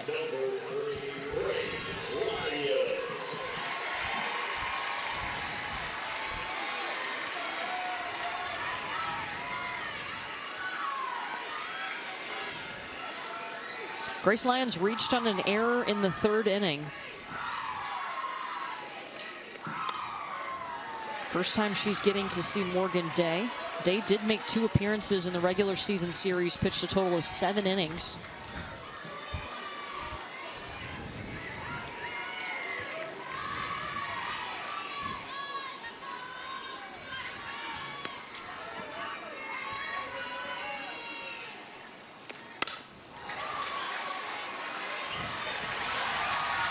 Plays made by Petty at second. Whatever they were talking about when Oklahoma huddled up, it worked. We got a tie ball game thanks to a big chop from Jocelyn Alo. You like a little drama on this Saturday? Well, so does Jocelyn Alo. The reigning National Player of the Year just tied this game. She's special. I'm telling you, when she steps into the batter's box, some crazy things can happen. And the moment was big, and the moment was right. and she's trying to fire up the group, and that's exactly what she did. And what a game, Courtney, this has been. Kelly Maxwell, I mean, Busby, we've had so many different people be able to step up in big situations, but to me, it was Jocelyn Allo in that moment, just trying to take the crowd by storm and get her team rallied and ready to try to fight. And we got a tie ball game in the top of the 6th. So Hope Troutwine still in the circle for Oklahoma. Haley Busby will lead off this inning. We were just talking in the break about how important the pressure like this is for these two teams, because the NCAA tournament is right around the corner. So much pressure in the best way for both. Yes. Oklahoma has not been tested to this magnitude really since you think about the Texas loss. So for them to just face this type of a game head on is so important. Great play from Grace Lyons. And then I have to turn around and look at Oklahoma State and how they played last weekend against Oklahoma. Like, this is night and day from last weekend, and that's what you need to be able to pull from. Regardless of the outcome of this game, both of these teams need to use the emotions and pressures and cool things that are happening to learn and grow, to put them in a position to go into postseason just ready to rock and believe that they can fight to get to OKC and win a national championship. Taylor Tuck steps in, and if you want pressure, I mean, you're playing for a Big 12 championship. You're playing your rival for a Big 12 championship in front of the biggest crowds in this tournament's history. It's all there. They'll say she did go.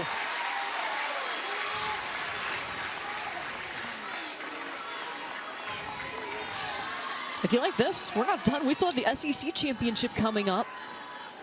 We'll start at the top of the hour. We'll get you there to Gainesville as soon as we finish here in Oklahoma City. Good spot by Hope Troutwine, just pumping 65 outside part of the plate, down in the zone. Good spot. Now is when you can really kind of go up in the zone, use that rise ball that you have, climb that ladder. Good pitch count. That's a good layoff. Crowd wanted it.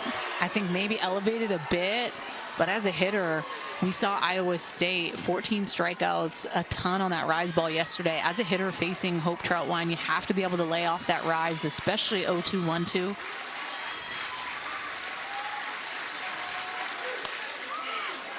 Tuck, it drops. Taylor Tuck is on.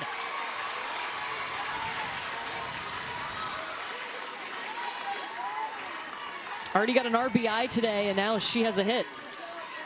That's a really good at bat by Taylor Tuck. Be able to take that rise ball at that 1-2 count, work it to a 2-2 count, finally gets a pitch that she can handle and does something with it.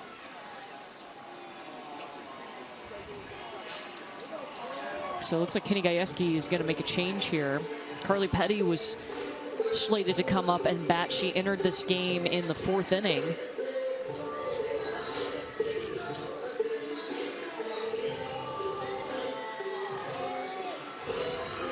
They're trying to ice the pitcher.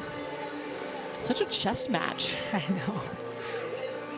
They're trying to figure out if they want to pinch hit or keep Petty in there.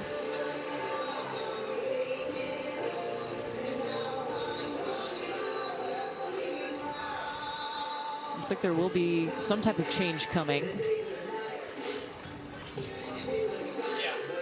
They're going to pinch run at first. So Avery Hobson is coming in at first base to replace Taylor Tuck, who is the catcher.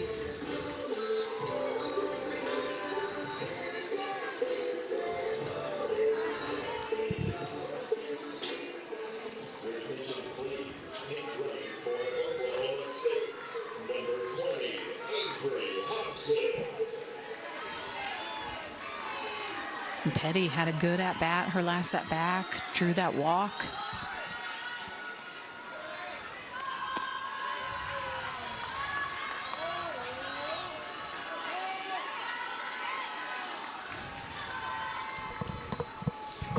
And Petty getting this opportunity here. Second time she's been up. She entered in Brianna Evans' spot in the 8-hole.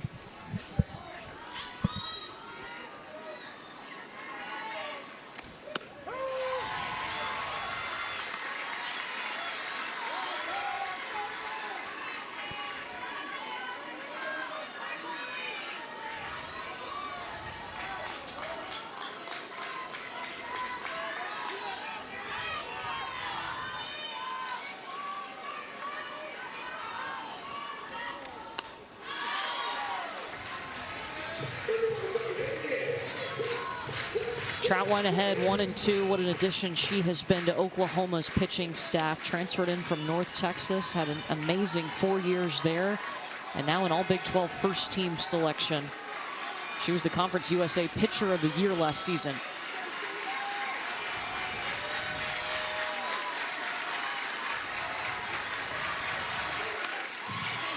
It's a great job by Petty. That's the thing, when you get to 0-2, 1-2, you have to find a way to just be able to be a pest up there, foul off a lot of pitches. And you know that Troutwine likes to tend to go up. So at times you can be frozen on a pitch like that because you're thinking, oh, she's going to go up. And then you leave something like that to the umpire, and that's where you can get that backwards K. But I like that she just throws her barrel on that, fouls it off. See if she goes upstairs.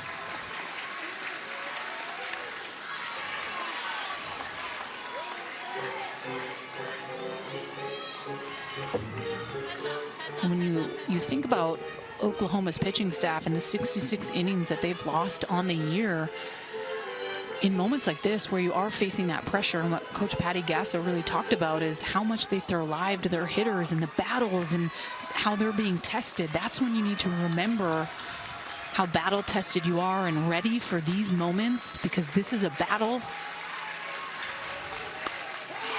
Petty. Oh my goodness! Wow. Riley Boone got it. Runner's going to be safe back. It sneaked out of Lindsey Elam's glove. What a catch by Riley Boone. Incredible, Courtney. I thought this was over her head all day. What a line shot by Petty. It's almost like she wasn't even looking. Yeah. She turned. It's incredible. She's like, yeah, I got this. Easy peasy. Sunny's on, ready to go. Locked in.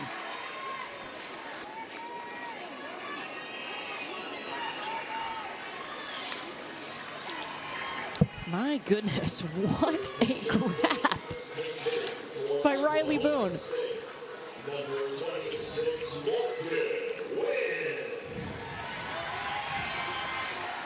We're going to have a pinch hitter here for Oklahoma State.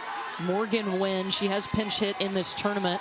It was in against Kansas in the first round on Thursday. She walked.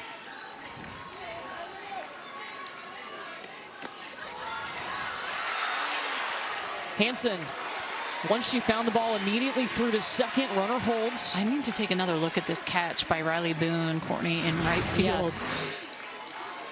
And just the way that she goes up to get it, her first step is up, but looked like her head was facing the Big 12 sign in the back, and she was able to like, that's an exceptional catch in the moment. I think 9 out of 10 times that gets by her. Little defense, little flash. That was in the the one water. time. That's all that mattered. She made the play. It was awesome.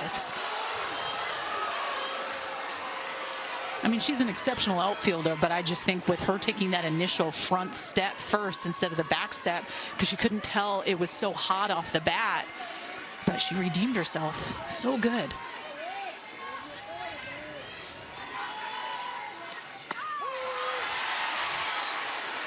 Good spot by Hope Troutwine, just owning the in on the pinch hitter, and that's what you need to do. It's my plate.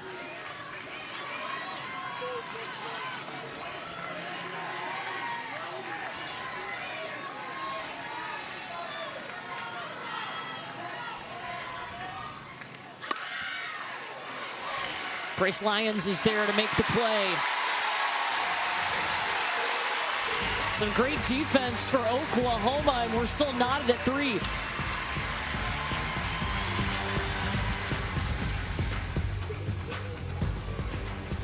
The support that OU gets is pretty special here. We're only 30 miles from their home stadium. Look, there's some orange out there too. Stillwater is, I think, about 90-minute drive from here in Oklahoma City. Oh, Lindsey Elam liked that first pitch.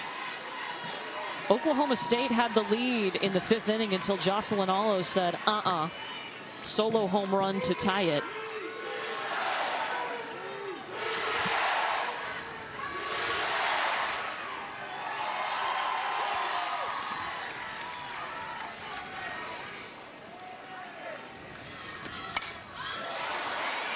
Lindsay Elam.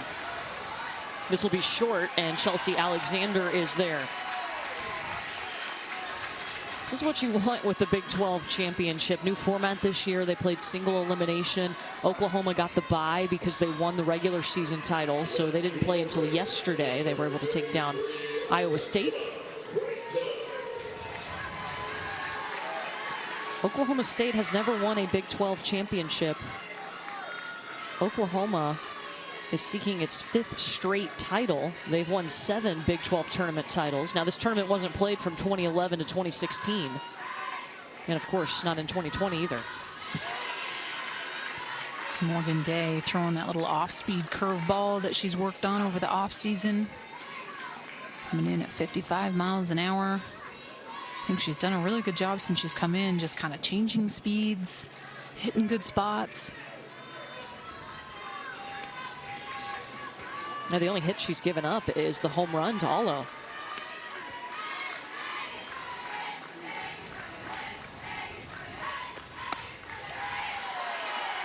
The thing about this offense to me is that, I mean, adding Alo's home run, 118 combined home runs, 1 through 9 in this lineup. Every single hitter has power and pop and can go yard at any time. The tie ball game, you always need to remember that. We got to focus more quality of location over everything.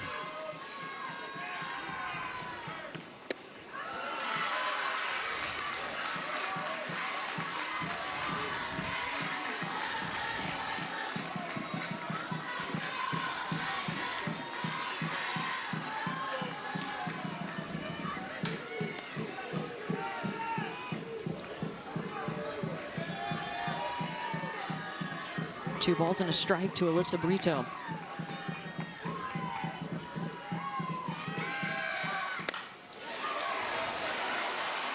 Kylie Naomi, easy play to make.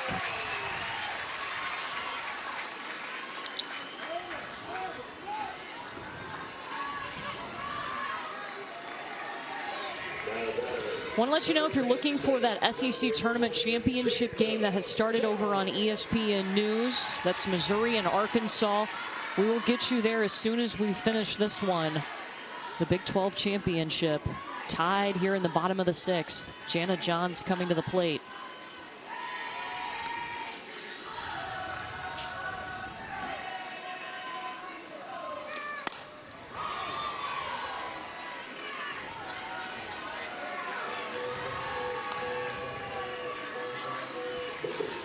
Jana Johns starting her career at South Carolina. 3 seasons there for Bev Smith. And Patty Gasso talked to Coach Smith before Jana Johns joined their program, and she told her, like, she's gonna bring great energy, great personality. She's gonna be a good teammate, and she has done that and really played a mean third base.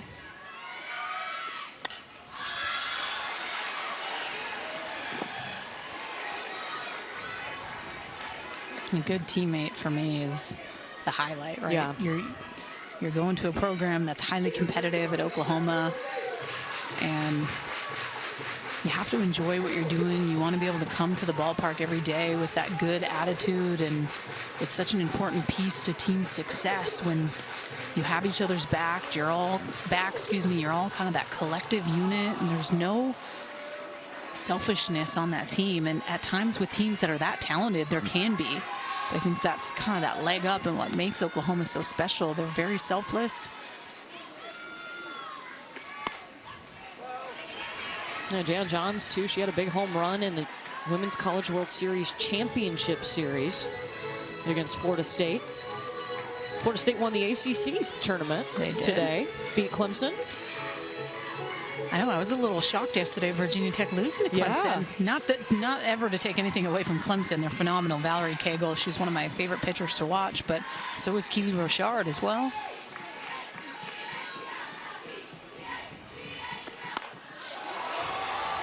Jana Johns, that's foul. Long strike. Yep, there's that pitcher. There's that pitcher. That's what I'm saying. Every time you hear the crowd like, oh, I'm so... Nope, long strike.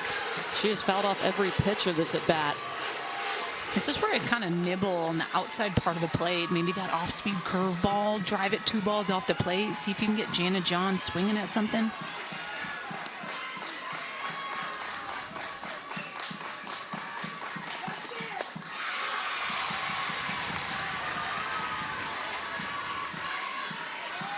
And pitchers have the best view in the house as far as looking at swings and tendencies. So does the catcher.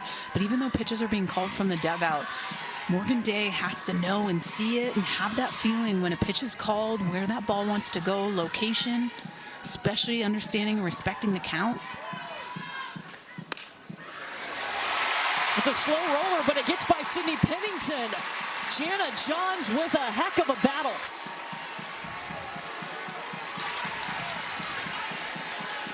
That's what Jana Johns does so well. Last weekend, we saw her foul off way too many pitches, and she does it here again. And really, it's about having great at-bats like that. And when you do, you pass that energy on to the rest of your team. Coach Patty Gasso just having a quick meeting with Johns and Kinsey Hansen.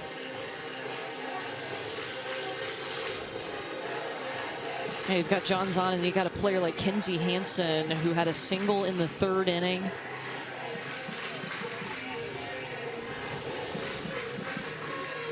And John Bartfeld taking the opportunity to talk to his pitcher, his battery. And to me, Kinsey Hansen, Courtney, is one of those hitters. It doesn't matter average where she's at. And 276 with 7 home runs is not a bad average by any means, but in comparison to what she did last year. But she's that elite of a player when the moment is right. She's a player that steps up. Does not matter if she's 0 for or 7 for 7. She's an intimidating player. And she's locked in.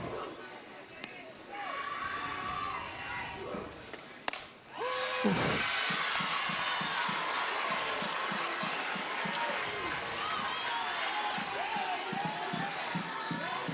First pitch strike from Morgan Day. She entered in the 4th inning.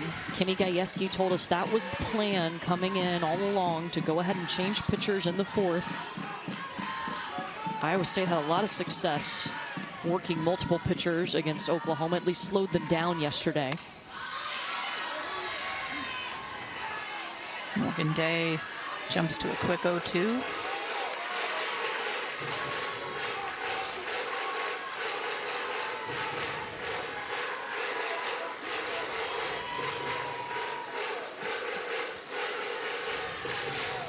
The second batter in a row, Morgan Day has been ahead 0-2.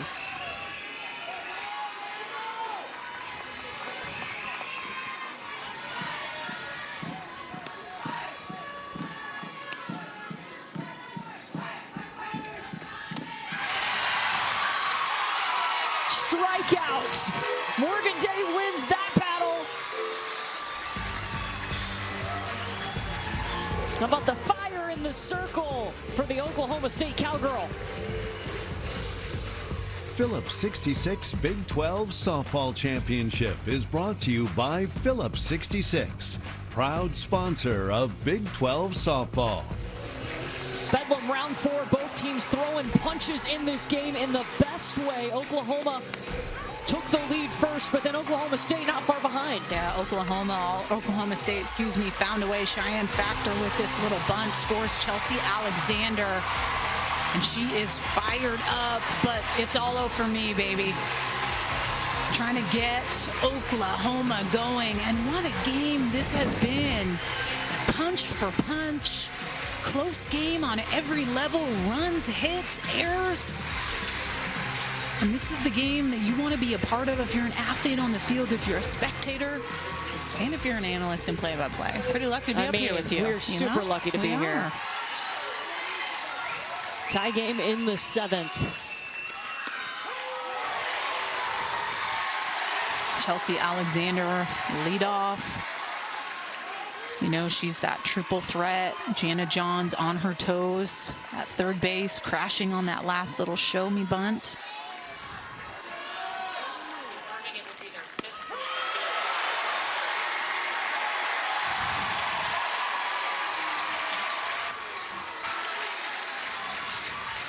Chelsea Alexander taking a second here, quick 0-2.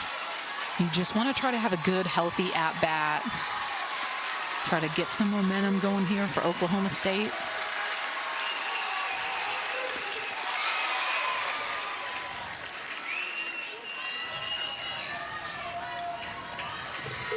Alexander's got a great all-around game. She's played a great left field. We've seen her speed come into play in this one. So smart at the plate.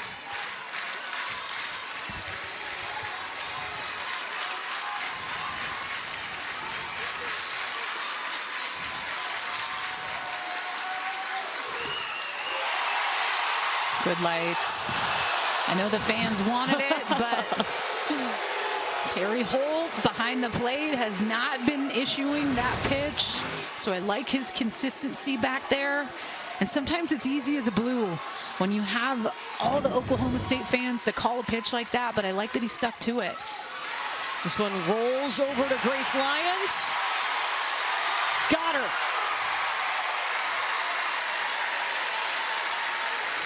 There's a reason back-to-back Big 12 Defensive Player of the Year. She's fantastic. And Grace Lyons is one of the best to do it. And you know why? Chelsea Alexander applies a lot of pressure with her speed, but Grace Lyons, so smooth, just fields that ball like she normally does, doesn't let the pressure of Alexander up the line do anything other than just field my position and make a good throw. Cheyenne Factor's turn. Lyons from her knees. Stop it. Just a highlight reel.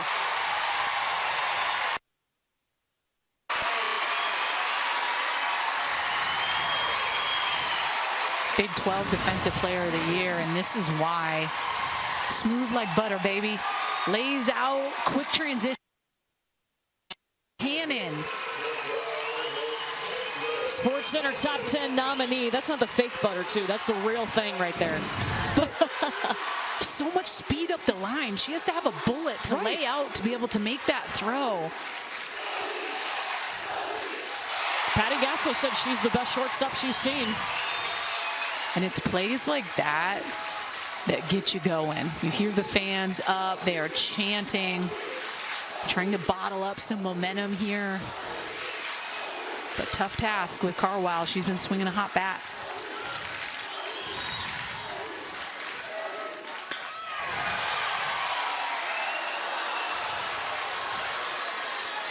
The OU faithful living and dying by every call. Do you hear that when you're in the circle? Like, do you hear the reaction, or are you focused? Yeah. No, locked in.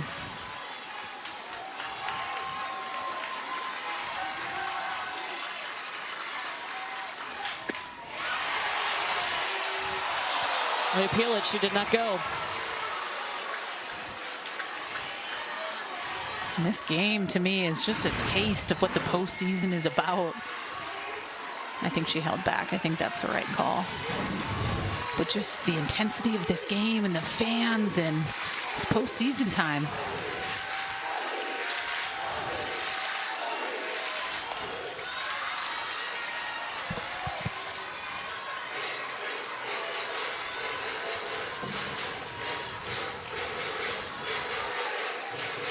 Two coming to Caitlin Carwile, the leading hitter as far as average goes for Oklahoma State.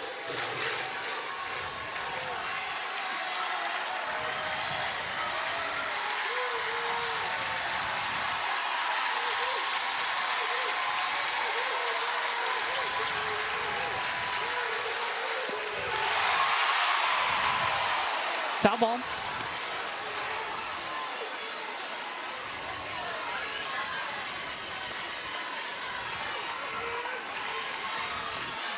Big smile on Hope's face. It's okay. You heard her. You could see her say it.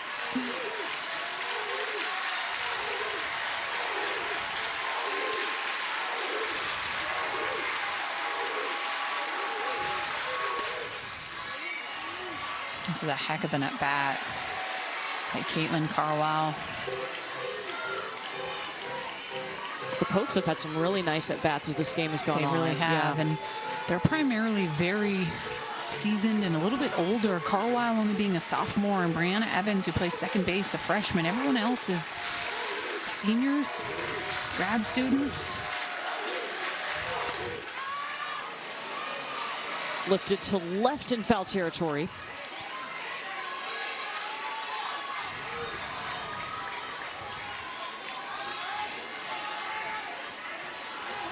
This next pitch will be the 8th pitch to Caitlin Carwile.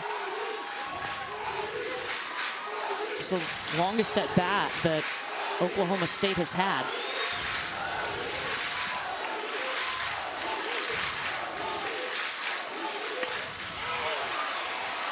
Grabbed it. Jada Coleman all over it. Hope Troutline super thankful for her defense in that one. It was impressive. Coming up for the Sooners, we will see Jocelyn Allo batting third in the bottom of the 7th.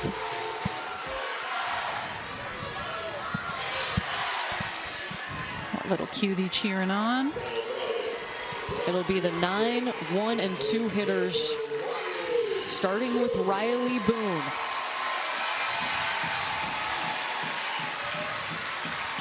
Defense needs to be on their toes. Busby up the line quite a bit, knowing Riley Boone has speed. Drop that bunt. And she looks to do it. Pennington bobbled it and was pulled off the bag. Petty was pulled off the bag. Boone is safe. There's the speed.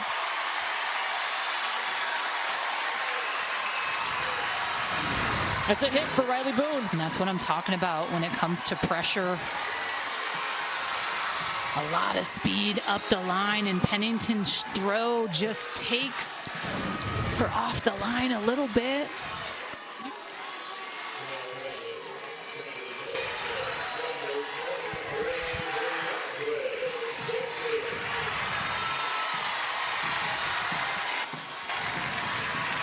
Top of the order, Tiare Jennings. Already has an RBI single.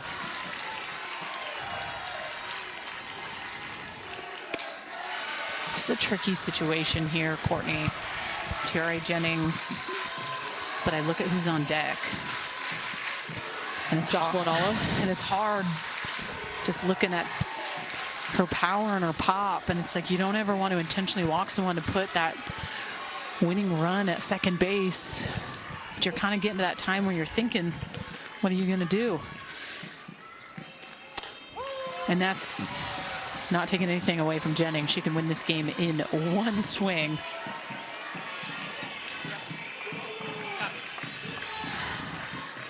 Tiare Jennings, known for her RBI power, second in the nation in RBI. She now has 68 RBI on the season to lead Oklahoma. Winning run is at first.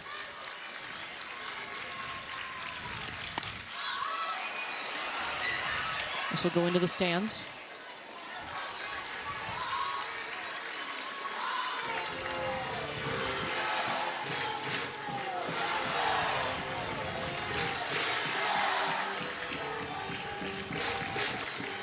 Those pressure situations they get put in practice may come into play here if you're Oklahoma. Patty Gasso makes it a point to put the pressure on every day on the practice field.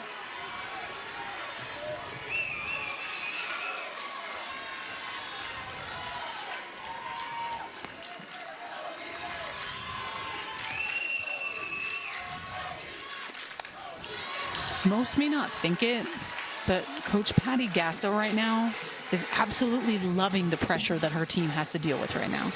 And I mean that in the best way possible, because based on their offensive numbers and 35 run rule games and what they've been able to do, they don't play many games like this. When you don't play many games like this, you're not tested to this magnitude. And when you get to postseason play, you can get tested. You look at Oklahoma last year in OKC, losing game 1 to JMU. They were tested, battle tested, but you know at third base, she's loving the pressure that these athletes are having to deal with right now, as is Coach Kenny Gajewski. That is huge. Morgan Day with her third strikeout. But next is Jocelyn Allo. We've seen her go yard. It was in the 5th inning, a solo shot. I mean, one pitch, one swing. She tied this ball game up in a hurry. She was clutch against Oklahoma State, too, in Game 3 of Bedlam last weekend. Had a go-ahead grand slam in the 5th inning to help seal the sweep. You cannot give Jocelyn Allo anything too sweet to hit. You do not want to let the best hitter in the nation beat you in a moment like this. Do you think about putting her on?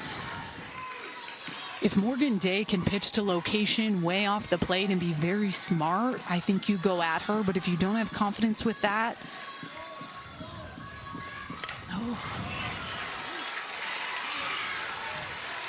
I mean, I will say this, the best hitters in the game get themselves out. They do.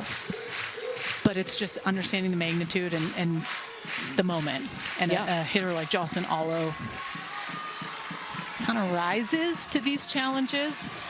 So it's just being very careful, but just struck out Tiare Jennings. Let's see what she does here, 0-2.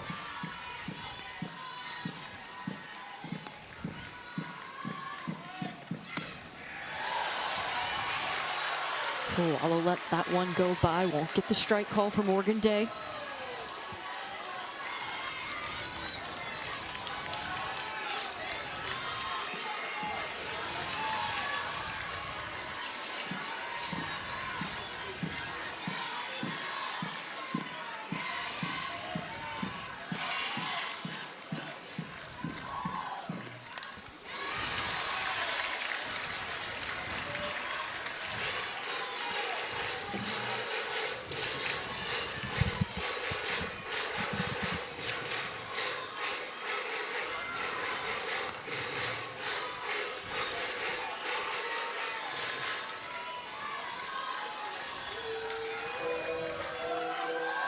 It's going to be a visit out to the circle now. John Barkfeld out to visit with Morgan Day. Ball and 2 strikes to Jocelyn Alo.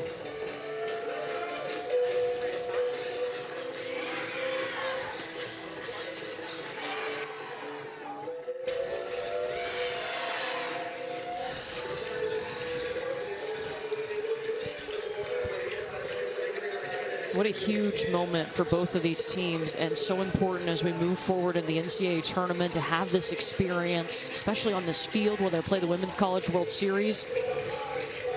Right now, it's handling that pressure.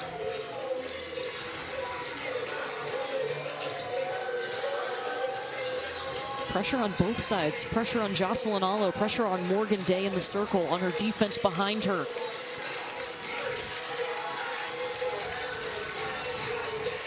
I like the timeout called.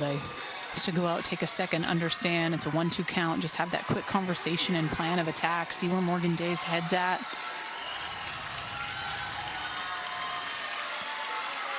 I feel like I gotta take my deep breath up here.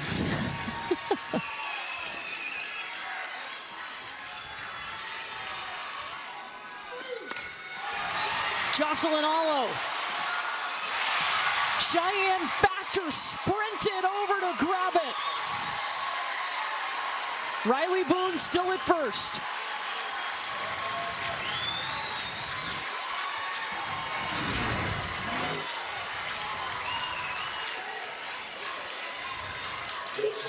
It's a good piece by Jocelyn Alo. Cheyenne Factor.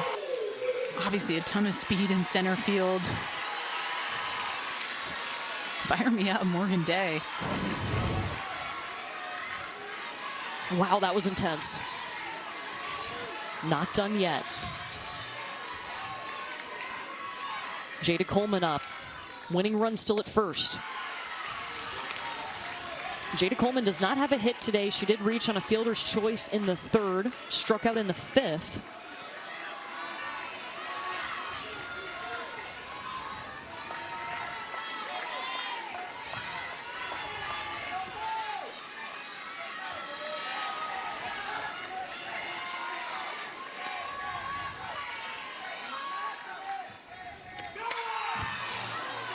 Little hit and run action going there.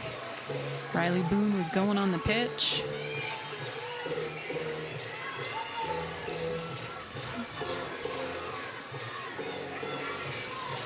Riley Boone is 3 for 6 on the base paths this season.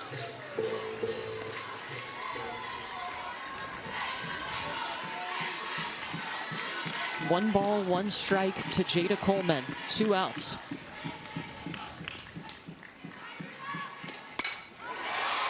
Jada Coleman to center, scooped by Factor. Extra innings, extra drama at the Big 12 Championship. Same amount of errors, tie ball game. One of these teams is going to be the Big 12 champion. How you doing, Danielle? I'm doing good. I'm doing good. I don't know. Maybe it's because I empathize with the athlete. I know just how intense and how much it means.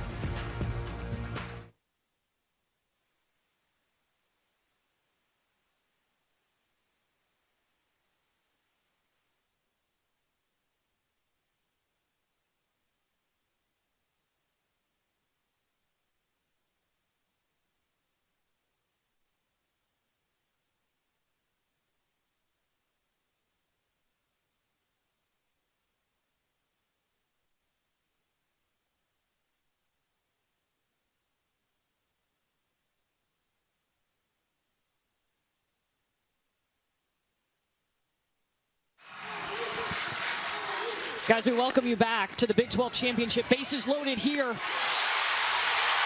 They make the play in time. Oklahoma will get the runner coming home, and the score remains the same.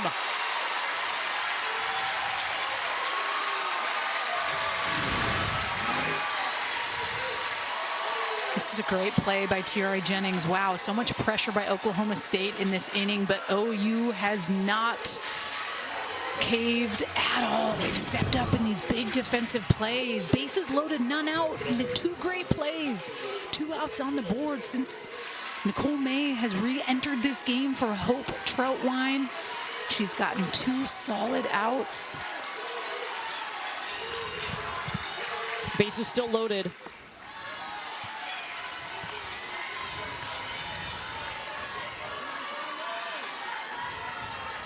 Kylie Naomi, the number 9 hitter up. Naomi hitting .300 with the bases loaded.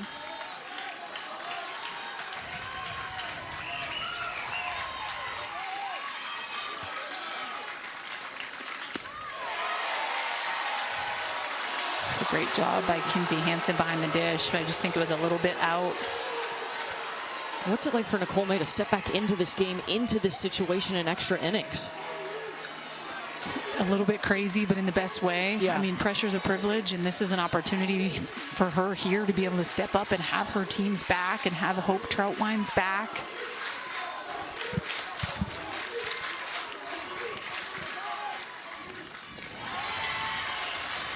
Finds herself in a little bit of a pickle here.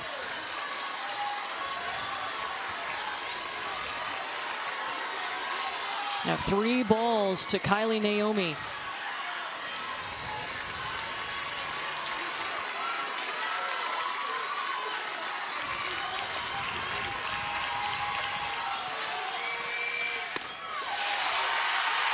Walks in a run. Oklahoma State back on top. Their second lead today.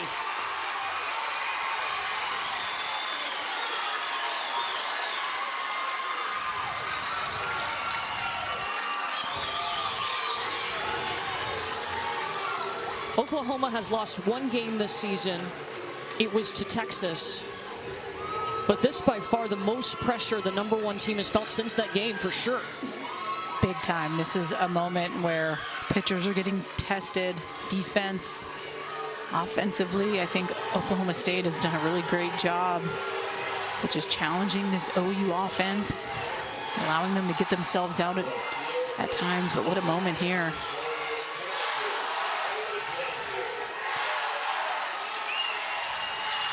Oklahoma State has never won the Big 12 tournament championship, and Patty Gasso out to the circle.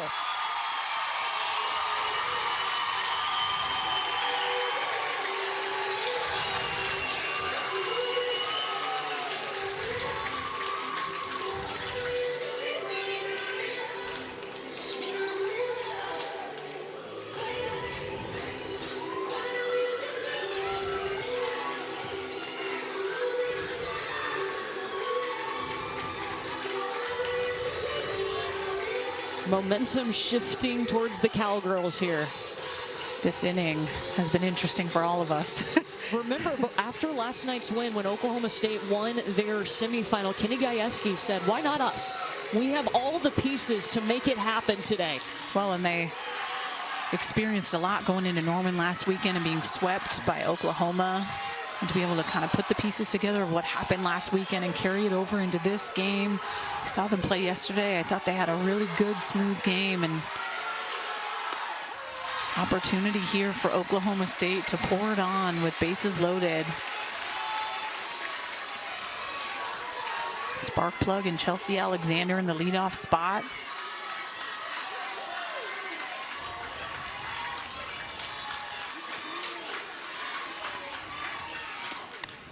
And Alexander has been so good, too, at the top of the order, trying to help this Oklahoma State team make history. Their fifth straight up or walk it off. Oklahoma has lost one game this season. They are the #1 team in the nation, seeking their 5th straight Big 12 tournament title. But guess what? The Pokes thinking otherwise. And if I'm wanting anyone to lead off right now, it's Grace Lyons. Just those defensive plays that she was able to have at shortstop and the momentum of that type of a situation, how she came up clutch. We know Coach Patty Gasso just talks and rants and raves about Grace Lyons. Now's your opportunity. What do you think about Morgan Day so far in this game? I think she's come in and done a heck of a job. She's hit some good spots. I mean, you look at the one blemish to the home run to Jocelyn Allo, but a 1-run shot's way better than a 2 or 3.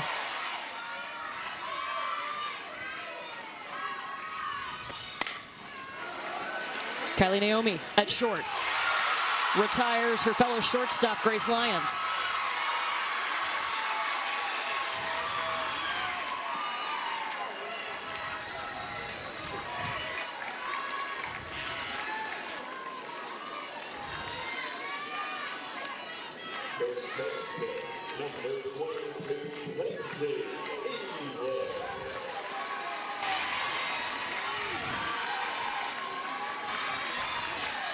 Now Lindsey Elam. Yesterday, a grand slam for Elam in the first inning.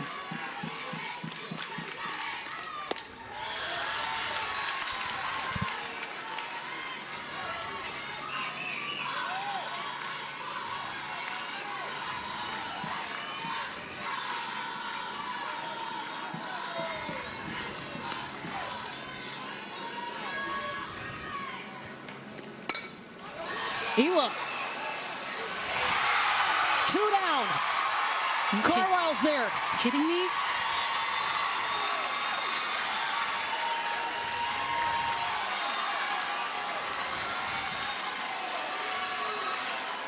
Right now, it is up to Alyssa Brito to extend this for Oklahoma. I feel like I need one of those brown bags, you know? Yeah. Deep breaths for both sides. I mean, this is a huge moment for Morgan Day and her defense. This is a huge moment for Alyssa Brito. Brito got a hit in the second inning. That was off Kelly Maxwell, who started this game. This is a huge moment for just a sport. You just think about how intense this moment is. This is almost like Women's College World Series matchup, baby. Whew.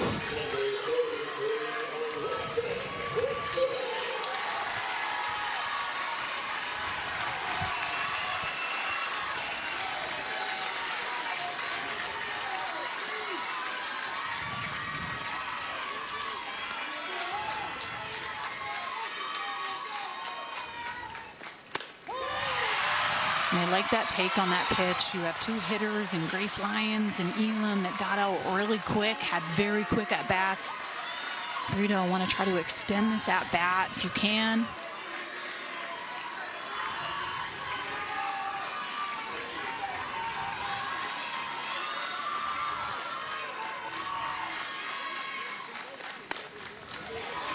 High hopper, Kylie Naomi running on it, and the throw is off target.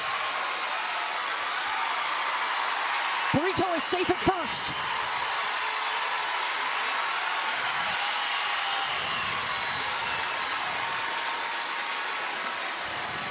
You see Morgan Day, hey, we're good.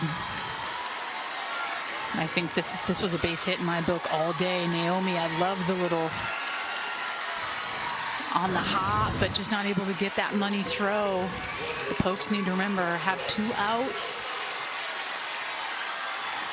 That's an E6, puts Brito on. Jana Johns, she's reached the last 2 times up.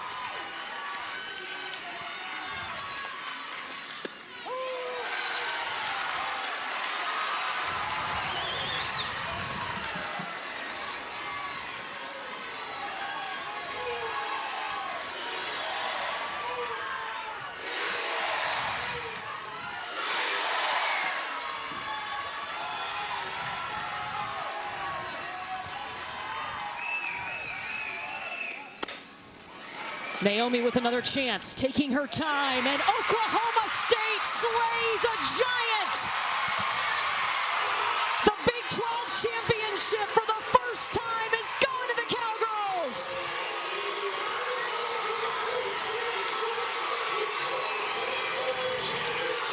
special moment, Courtney. Wow, I have goosebumps.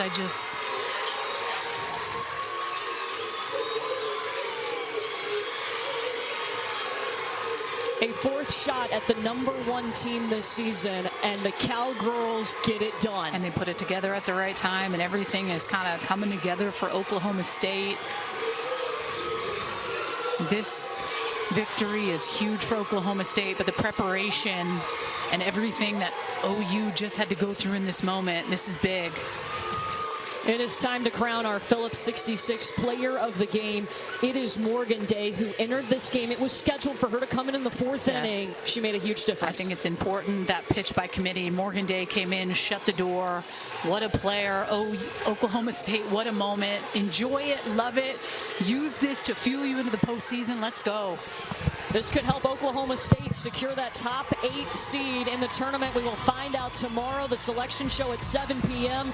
But Oklahoma going down in the Big 12 championship game. The Cowgirls victorious in OKC tonight.